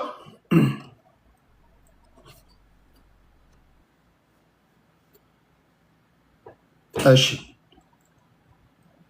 እሺ፣ እኔ በደንብ እንዲነበብላችሁ እንዲህ ባረገውስ። የስ ጉዳዩ የመቅጃ ማሽን ልኬት ችግር የታየባቸው የነዳጅ ማደያዎችን ከነዳጅ አቅርቦት ማገድን ይመለከታል ይላል። መኪና ያላችሁ፣ ሞተር ያላችሁ ኢትዮጵያ ውስጥ አንዳንድ ቦታ ሄዳችሁ ነዳጅ ትቀዳላችሁ። ምን ነው ትናንት አር እንደ ቀዳሁት አሁን አር እንደ ቀዳሁት እያላችሁ ብዙዎቻችሁ እያማራችሁ ሊሆን ይችላል። ሁሉም ማደያዎች ሌቦች ናችሁ እያልኳችሁ አይደለም። ነገር ግን የነዳጅና ኢነርጂ ባለስልጣን ባደረኩት ማጣራት ስማቸውን አነብላችኋለሁ። አንዳንድ ማደያዎች ሲቀሽቧችሁ እጅ ከፍንጅ ይዣችኋሉ ይላል። ስለዚህ አድምጡ። የነዳጅ ማደያዎች ነዳጅን በዲጂታል ግብይትና በትክክለኛ ልኬት ለህብረተሰቡ ተደራሽ እንዲያደርጉ በተሰጣቸው ፍቃድ መሰረት በመላው አገሪቱ እየሰሩ መሆኑ ይታወቃል ይላል። ይሁን እንጂ የተገልጋዩ ማህበረሰብ በሚጎዳ መልኩ አንዳንድ ማደያዎች ከተፈቀደው የልኬት መስፈርት ውጪ ሲሰሩ እጅ ከፍንጅ ይዣቸዋል ይላል። በዚህ መሰረት የባለስልጣን መስሪያ ቤታችን እኔ አንዳንድ ጊዜ በጣም ጥርጣሬ አለኝ። እኔ ኢትዮጵያ ውስጥ ያሉ ነጋዴዎች ከስንት አንድ ካልሆኑ በስተቀር ጋይስ እኛ እኮ እውነቴን ነው የምላችሁ ለጤናችን መታወክ እኔ ጥናት አላደረኩም፣ ግን ከ50 በመቶ በላይ የህገወጥ ነጋዴዎች እጅ ያለ ይመስለኛል። ከምንበላው ምግብ ጋር ከኑሮ ውድነቱ ጋር ይሄ ህዝብ ሲጸልይ ታየዋለህ፣ ሲሰግድ ታየዋለህ። ዞር ብሎ ደግሞ በርበሬና ቀይ አፈር እኮ የሚቀላቅል እኮ ይህ መጨረሻ እኮ እግዚአብሔር ምስክሬ ነው። ይህ መጨረሻ እንዴ! አንዳንድ ነገር እኮ ከማድረግ ስትነሳ እኮ አረ ይሄ ነገር የሰው ጤና ይጎዳል፣ አረ እግዚአብሔር ምን ይለኛል ምናምን እኮ አይልም እኮ። አንተ ገንዘብ ካወጣልን ለምን ሰው በአንድ ጀንበር አልቅም? ታውቃላችኋል። ለዛ ነው እኮ ብዙዎቻችን ነጋዴዎች ማደግ በሚገባቸው ደረጃ እኮ ማያድጉት አመዳም እኮ። ለማንኛውም ወተት ላይ ውሃ ትቀላቅላለህ፣ ቂቤ ላይ ሙዝ ትጨምራለህ፣ ነዳጅ ላይ ውሃ ትጨምራለህ፣ ነዳጅ ትቀሽባለህ፣ እንጀራ ነው ብለህ ጄሶ ትሸጣለህ። አንተ በጣም ተንኮለኛ ነን እኮ እኛ። እንዲህ ላሉ ደግሞ ቴንኪው እንዲህ ላሉ ደግሞ የኛ ህዝብ የሚያስተምረው ጠንካራ ህግ ነው። ይሄ ህዝብ እውነቴን ነው። ይሄ ህዝብ ጠንካራ ዱላ ነው። በቃ ህግ ወሳኝነት አለው። ትላንት አይታችኋል። ቻይና 300 ነው 250 ሚሊዮን ዶላር ያጨበረበረውን ግለሰብ ባለስልጣን ቀጥታ ስትሬት ዴዝ። አንዳንድ ሀርሽ የሆኑ ህጎች ኢምፖርታንት ናቸው። ጭካኔ ያስፈልጋል። እንዲህ ላሉ ነጋዴዎች ማስታመም ተገቢ አይደለም። ለምሳሌ የሰው ጤና በሚጎዳ ነገር ላይ በርበሬ ላይ ቀይ ድንጋይ የጨመረ ሰው ይገሉሃል እኮ። ይህን በማሰር በምናምን አይደለም ማይ ፍሬንድ። ብቻ እኔ የዛ ሀገር መሪ እንዳልሆን ጸልዩ። እግዚአብሔር ምስክሬ ነው። እኔ የዛ ሀገር መሪ እንዳልሆን። ይሄ አሁን ያለው መሪ የመጨረሻ ያዋ ሰውዬ ነው። አረ የዋህ ነው። እኔ በርበሬ ላይ ቀይ ድንጋይ ጨመርክ ማስረጃ መጣብህ ሰቅልሃለሁ። የማህበረሰቡን ጤና የሚያውክ ነገር የሚበርዝ። ምክንያቱም ለጄኔሬሽን ማሰብ አለብን። መጨረስ ያለብን ጨርስ። አዲስ ትውልድ መፍጠር ካለብን መፍጠር አለብን። ካልሆነ ከነዚህ ጋር መበሳበስ ነው ማይ ፍሬንድ። ትምር እንደሆን መርህ ካልሆነ በስተቀር ማቃናት አስቸጋሪ ነው የሚሆነው። ለዛ ነው እኮ ስድ እኮ ነጋዴዎች በየቦታው የበዙት ማለት ነው። ህጉ ጠንካራ መሆን አለበት። ኑሮ ውድነቱ፣ እንደገና ደግሞ መከራው፣ ጦርነቱ ያሰቃየው ህዝብ፣ የነዳጅ እጥረት፣ በዛ ላይ ደግሞ እንደገና እየቀሸቡብህ ኪሱን እያደለበ በአንድ ጀንበር ቢሊዮነር እየሆነ እንዴት ነው የሰውዬ እንዲንቀሳቀስ የምትፈቅድለት? እንዴት ነው የዚህ ነዳጅ ማደያ ሰውዬ ጀስት በማሸግ ብቻ እንዴት ነው የምትወው?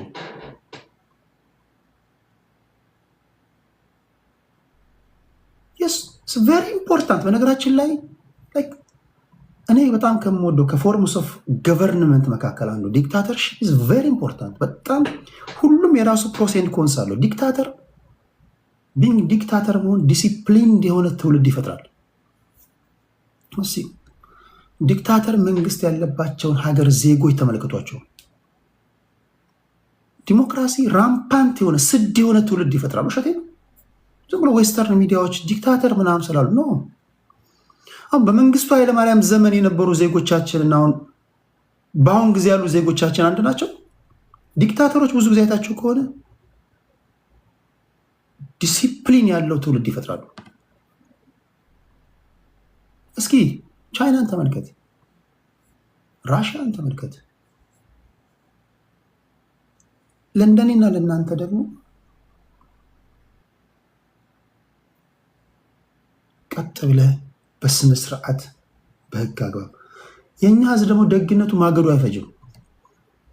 አንዱን ጭው አድርገህ በጥይት ዝም ብለህ ከሳትከው ይደነግጣል። ይለው አሁን የዚህን የአንድ ማደያ ባለቤት ቁም ምናምን ብለህ ትስተዋለህ። አውቀህ ጆሮ ግንዱን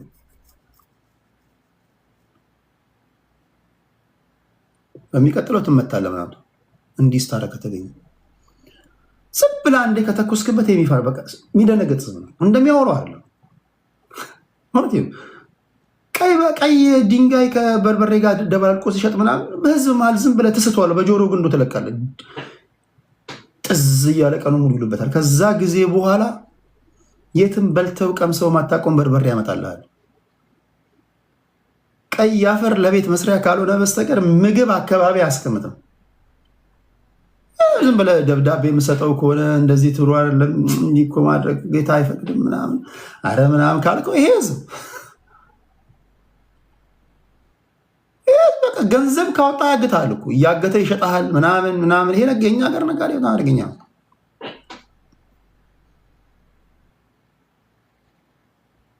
ከተንኮሉ ብዛት የኛ ሀገር ነጋዴ ሆን ብሎ በርበሬ ውስጥ ቀይ አፈር እየጨመረ ለአንተ ስለሆነ እኮ ነው። እኔ ለአንተ ስለሆነ ነው።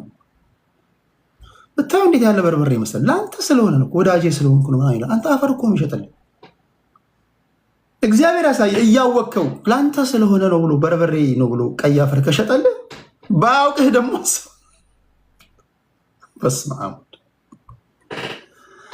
ለማንኛውም የነዳጅና ኢነርጂ ባለስልጣን በዚህ መሰረት አለ። የባለስልጣን መስሪያ ቤታችን ከግንቦት 29 ጀምሮ ለተከታታይ 15 ቀናት ባደረገው ድንገተኛ የመስክ ፍተሻ ይላሉ። በጣም የዘገየ ውሳኔ ነው። በነዳጅ ጉዳይ እንኳን እኔ ሳዋይ ማስታወሳቸው ብዙ ኢትዮጵያ ውስጥ ያሉ ወገኖቻችን እዚህ ሪከርድ ተደርጎ ተቀምጧል። አረ ቴዲ የምንቀዳው ነዳጅ ትክክል አይደለም፣ ጥርጣሬ ያለን ያለ ህዝቡ ሲናገር ነበር። ይሄ ሁሉ የህዝብ ድምፅ ቢዘገይም ምላሽ መሰጠቱ ጥሩ ነው። ነገር ግን በመታሸግ ብቻ መቅረት የለበትም። ስለዚህ የነዳጅ እና ኢነርጂ ባለስልጣን ድንገተኛ ፍተሻ አደረግን በማደያዎች ላይ ያሉ። ከዚያም ከዚህ በታች ስም ዝርዝራቸው የተጠቀሱ የነዳጅ ማደያዎች ነዳጅ ከትክክለኛው ልኬት በታች የሚሸጡት ከትክክለኛው ልኬት በታች ሆነው በመገኘታቸው እንደ ጥፋታቸውና ክብደት ማደያዎች ከድርጊታቸው ይታረሙ ዘንድ ከ1 ወር እስከ 2 ወር ከነዳጅ አቅርቦት እንዲታገዱ ተወስኗል። ይህ አስተምራቸው ምን ያፈርሰው ኢትዮጵያዊ ነጋዴ ስግብግብ ነው።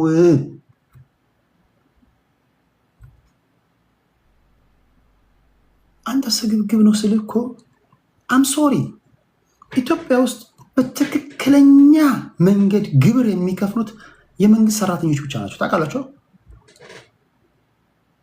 ኢትዮጵያ ውስጥ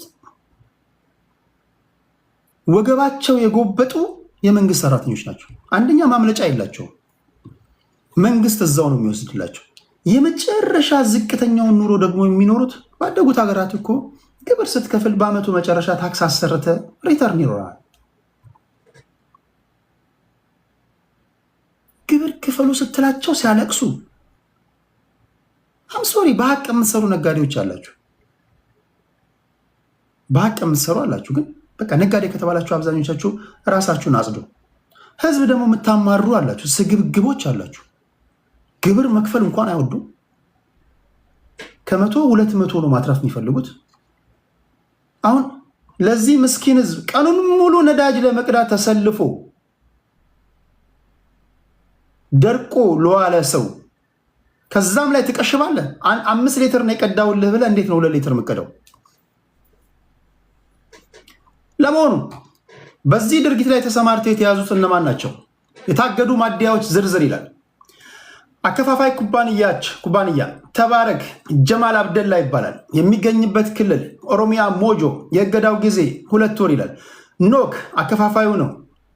የማደያው ባለቤት ስም ታምራት አዱኛ። የሚገኝበት ቦታ ኦሮሚያ አሸገር ገፈርሳ 2 ወር ታግዷል። ሌላው አልፋ የማደያው ባለቤት ስም ሻምበል ገበየው። የሚገኝበት ቦታ አዲስ አበባ። ኖክ እንጅን ተባረክ ግሎባል አልፋ የሽ ቶታል ፈለገ ጊዮን ኦዳ አፋር ነው የሚገኘው። ፈለገ ጊዮን አፋር፣ ቶታል አፋር የሚገኘው እነዚህ ጀማል አብደላ፣ ታምራት አዱኛ፣ ሻምበል ገበየው፣ ዮሐንስ ደማ፣ የወዲት አበራ፣ አብደላ ጀማ፣ ዮናስ ደሬሳ፣ አብዲኬት ሞቴልና ማዲያ፣ በሁሉ ቀን ገና ነው፣ አወቀ አህመድ፣ አዝመራ ክንዴ፣ ሀጎስ ገብረ ኢየሱስ። እነዚህን መረሸን ከማን መፍቀድ የለብም። እነዚህ ማጨመላለቅ ምናምን ራሱ ምንድን ነው? አሁን እነዚህ ምን ማለት ነው? ቆይ ገብቷችኋል? ነዳጅ የምትቀዱ አላችሁ፣ ህመሙ ይገባችኋል። አሁን ነዳጅ ስትቀዱ ህመሙ ይገባችኋል። እኔ አላየሁም። ሶሪ እኔ ባለሁበት ሀገር ላይ ነዳጅ ለመኪና ለመቅዳት 10 ደቂቃ አልሰልፍም፣ መሰልፍም የለም። ግን የእናንተን በቪዲዮ ሳይ ህመማችሁ ይገባኛል። አንዳንዶቻችሁ ሌሊት ተሰልፋችሁ ሳይደርሳችሁ የምትመለሱ አላችሁ። እግዚአብሔር ያሳያችሁ። ቀኑን ሙሉ ነዳጅ ለመቅዳት ተሰልፈው ከዛውም ላይ ደግሞ ሲዘርፉ ፉል አድርጌ ያለው ምናምን ተብሎ ይሄ ጭካኔ ነው። ፉል አድርጌ ያለው ምናምን ብለህ ገንዘብ ከፍለ ባዶ ሲሆን ማለት ነው። እነዚህ የተያዙ ስለሆኑ ነው እንጂ ያልተያዙትን ደግሞ ሳሏቸው። ይሄ ምንድነው? ዝም ብሎ ባልተገባ መንገድ መበልጸግ ማለት ነው። እሺ 2 ሰው አስገባለሁ፣ 3 ሰው ስለ ጠቅላይ ሚኒስትሩ ንግግር እናወራለን። ይሄኛው ኦኬ የዚህ ማዲያ ነው።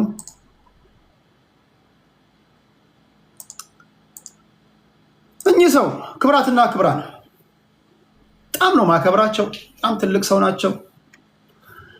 የህዝብ ተወካዮች ምክር ቤት የተለያዩ ጥያቄዎችን የህዝቡን ጥያቄ በመጠየቅ የሚታወቁ ሰው ናቸው። ህዝብ ተወካዮች ምክር ቤት ስብሰባ አደረገ ከተባለ እኚህ ሰው ምን ጠየቁ ነው የሚባለው። ምክንያቱም ህዝቡ የውስጡን የሚጠይቅለት ይፈልጋል። አትሊስት የህዝብ ተወካዮች ምክር ቤት ከተሰበሰበ አይቀር የህዝቡን ብሶት ዶክተር ደሳለኝ ጫኔ ናቸው። ክብራትና ክብራን በጣም ማከብራቸው ሰው ናቸው። የቴዲ አዋሳ ወዳጅ ናቸው። የእናንተ የዚህ ቤት ውይይቶችን አድማጭ ናቸው። በጣም ነው ማከብራቸው። እኚህ ሰው ከፖለቲካው ዓለም ተገልያለሁ ብለዋል። ላለፉት 5 አስቸጋሪና ፈታኝ ዓመታት ከ2014 እስከ 2018 ዓ.ም በህዝብ ተወካዮች ምክር ቤት ውድ ህዝባችንን በመወከል ያደረኩትን የፓርላማ ቆይታ ትናንት በይፋ አጠናቅቄያለሁ። ይህ ምዕራፍ ሲጠናቀቅ ወደዚህ የህዝብ አገልጋይነት ያመጣኝንና ያለፍኩበትን የ10 ዓመታት የማህበረሰብ አገልግሎትና የትግል ጉዞዬን መለስ ብዬ የሚመለከትበት አጋጣሚ ሆኖኛል ይላሉ። ወደ ፖለቲካ ህይወት ከመግባቴ በፊት በዩኒቨርሲቲ በነበረኝ የማስተማር ኃላፊነት ከዚያ ጎን ለጎን ለ2 ዓመታት በጣና ሐይቅ ላይ የተከሰተውን የእምቦጭ አረም ትኩረት እንዲያገኝ በአክቲቪዝምና ሀገር በቀል የሲቪክ ማህበረሰብ በመመስረት በግንባር ቀደምትነት ያንን መርቻለሁ። ባለፉት 8 ዓመታት ደግሞ በኢትዮጵያ ፖለቲካ ውስጥ ከፓርቲ ምስረታ እስከ ከፍተኛ አመራርነት በተለይም ደግሞ ባለፉት 5 ዓመታት በፓርላማ አባልነት ድምፅ የሌላቸውን ወገኖች እውነተኛ ድምፅ መሆን በመቻሌ የተሰማኝ ክብርና ኩራት የላቀ ነው። በእነዚህ እጅግ አስቸጋሪ ዓመታት በፈተናና በጭንቅ ሰዓት ለህዝቤ የገባሁትን ቃል እንድጠብቅ እንዳልናወጥ በቅንነትና በድፍረት የህዝቤን ችግርና ስቃይ በታሪክ ፊት እንድመሰክር ፍርሃት እርቆልኝ ማስተዋልና ጽናትን ላደለኝ እስከዚያ ሰዓትም በሰላም ላደረሰኝ ለቸሩ አምላክ ልዑል እግዚአብሔር ክብርና ምስጋና ይድረሰው። ያለሱ መለኮታዊ ጥበቃና መሪነት ያለ ቅድስት ድንግል ማርያም ፍቅርና እናታዊ ምልጃ ይህንን ከባድ የህዝብ አደራ መወጣት ፈጽሞ አልችልም ነበር።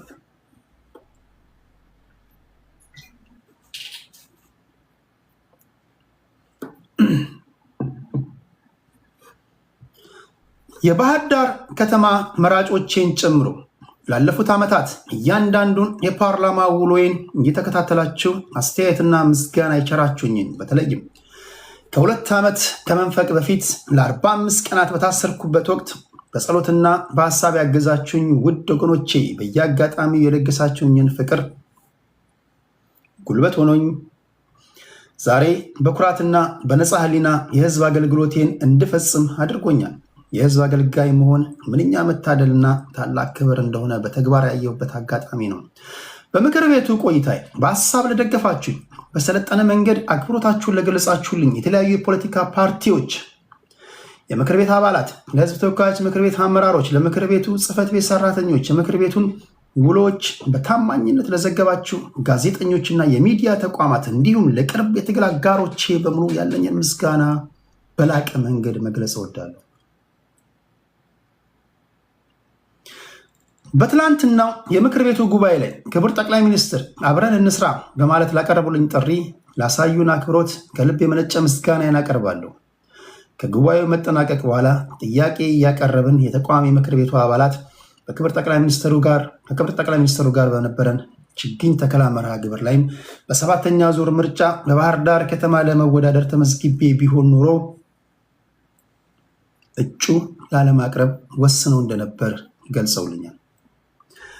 በምክር ቤቱ ሳነሳቸው የነበሩ ሀሳቦች ጠቃሚ እንደነበሩ በትኩረት የሚወስዷቸውና በምክር ቤቱ በቀጠል ፍላጎታቸው እንደነበር የገለጹልኝ ሀሳብን በበጎ ጎኑ በቅንነት ተመልክቼዋለሁ።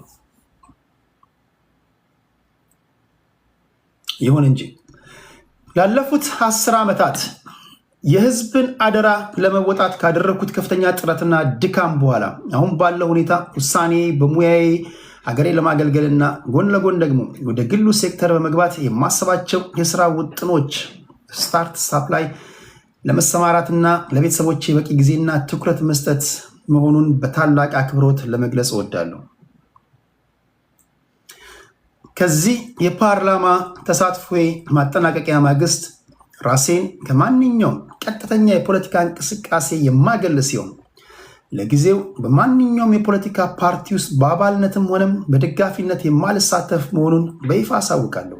ይሁን እንጂ ፖለቲካዊ ተሳትፎዬ ቢያበቃም የአማራን ህዝብ አንድነት በሚያጠናክሩ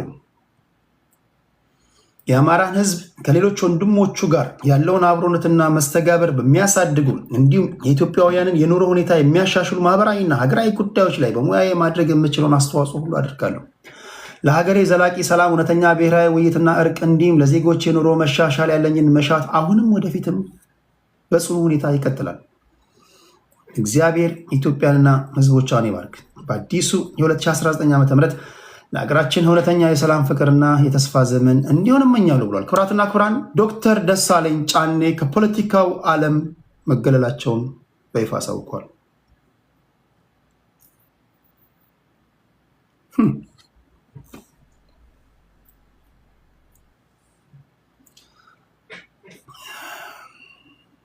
የመልካምነቱን የታካችነቱን መቅጠር ቢታክትም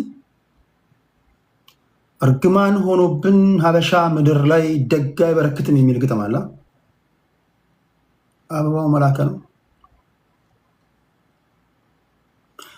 ለሕዝብ ተወካዮች ምክር ቤት ድምቀት ነበሩ፣ ድምፅ ለሌላቸው ድምፅ ሆነዋል። የሁሉንም ሕዝብ ወይም ደግሞ የታዘቡትን ከሰሜን እስከ ደቡብ ከምዕራብ እስከ ምዕራብ የኢትዮጵያን ሕዝብ ችግር የአርሶ አደሩን፣ የሰራተኛውን፣ የነጋዴውን፣ የሁሉንም ኢትዮጵያውያንን ድምፅ ወይም ደግሞ ብሶት በሕዝብ ተወካዮች ምክር ቤት በጥያቄ ኮምፓይል አድርገው አቅርበዋል። ክቡር የሕዝብ ተወካዮች ምክር ቤት አባል ዶክተር ደሳለኝ ጫኔ ላበረከቱት አስተዋጽኦ ምስጋና ይገባቸዋል። ብዙዎቻችን የሕዝብ ተወካዮች ምክር ቤት ስብሰባ አለ ሲባል ዶክተር ደሳለኝ ጫኔ ምን ጠየቁ ነው የምትሉት? እንዲህ ያሉ ሰዎች በጣም ጠቃሚ ናቸው። ኢቭን ለገዢው ፓርቲ ሰዎች ራሳቸው የሚጠይቁ የሚሟገቱ ማለት ነው። ስለዚህ ትልቅ ጉድለት ነው የሚሆነው። በተሰማሩበት እንግዲህ ባሉበት በሄዱበት ሁሉ ለቤተሰቦቹ ለእርሶም ለስራው መቃናት እንዲሆን እመኝሎታለሁ። ከተቻለ ግን አንድ ጊዜ ፕሮግራም ይዘን ነበረ። እስከዛሬ ስላለው ነገር ከዶክተር ደሳለኝ ጫኔ ጋር እንግዳ አድርጌ ባመጣቸው ደስ ይለኛል። ወደፊት ያን አደርጋለሁ። እሺ፣ ለማንኛውም እናመሰግናለን ለማለት ያለ። እሺ፣ ክብራትና ክብራን የሕዝብ ተወካዮች ምክር ቤት የጠቅላይ ሚኒስትሩን ንግግሮች እንዴት አያችሁ? ከነዳጅ ጋር በተያያዘ ይሄን ላምብላችሁ፣ ቅድም የረሳሁት 1 ሊትር ሲሰጧችሁ ወይም ሲቀዱ ሙሉ 1 ሊትር አይደለም መለኪያው። ይሄን የተናገረው የነዳጅና ኢነርጂ ባለስልጣን ነው። ፕሊስ ተሽከርካሪ ያላችሁ ይሄን ከሰማችሁ በኋላ ምን ማድረግ እንዳለባችሁ እናንተ እንግዲህ ትወስዳላችሁ። ወይ በእቃ መቅዳት ካለባችሁ በእቃ ቅዱ፣ መስፈሪያ ይዛችሁ ሄዳችሁ። ማደያዎች ላይ ነዳጅ እንዳያቀርቡ እርምጃ ስለተወሰደባቸው ወይም ደግሞ አቅርቦቱ በዚህ ምክንያት ሊቋረጥ ወይም ደግሞ ሊቀንስ ይችላል ተብሎ ለተጠየቀው ጥያቄ መልስ ሰጥቷል። የነዳጅና ኢነርጂ ባለስልጣን ከግንቦት 29 ቀን 2018 ዓ.ም ጀምሮ በተለያዩ ከተሞች ድንገተኛ የኢንስፔክሽን ስምሪት ባደረገበት ወቅት ነው የተናገሩት። 1 ሊትር ሲሰጡ ሲቀዱ ሙሉ 1 ሊትር አይደለም መለኪያው 800 ወይም 900 ሚሊ ሊትር ይሆናል አሉ። ለትነት የሚፈቀድ መጠን አለ። ከዚያ በላይ መቀሸብ ግን ህገወጥና ብልሹ አሰራር ነው። ስለዚህ 1 ሊትር ተብሎ ሲቀዳላችሁ 1 ሊትር አይደለም ማለት ነው። ይህን ከሰማችሁ ሚዲያ አንድም ግንዛቤ ማስጨበጫ ነው፣ አንድም መረጃ የምታገኙበት ነው። ተሽከርካሪ ያላችሁ ከዚህ በኋላ እንዴት መቅዳት እንዳለባችሁ እንግዲህ እናንተ ዘዴውን ዘይዱ።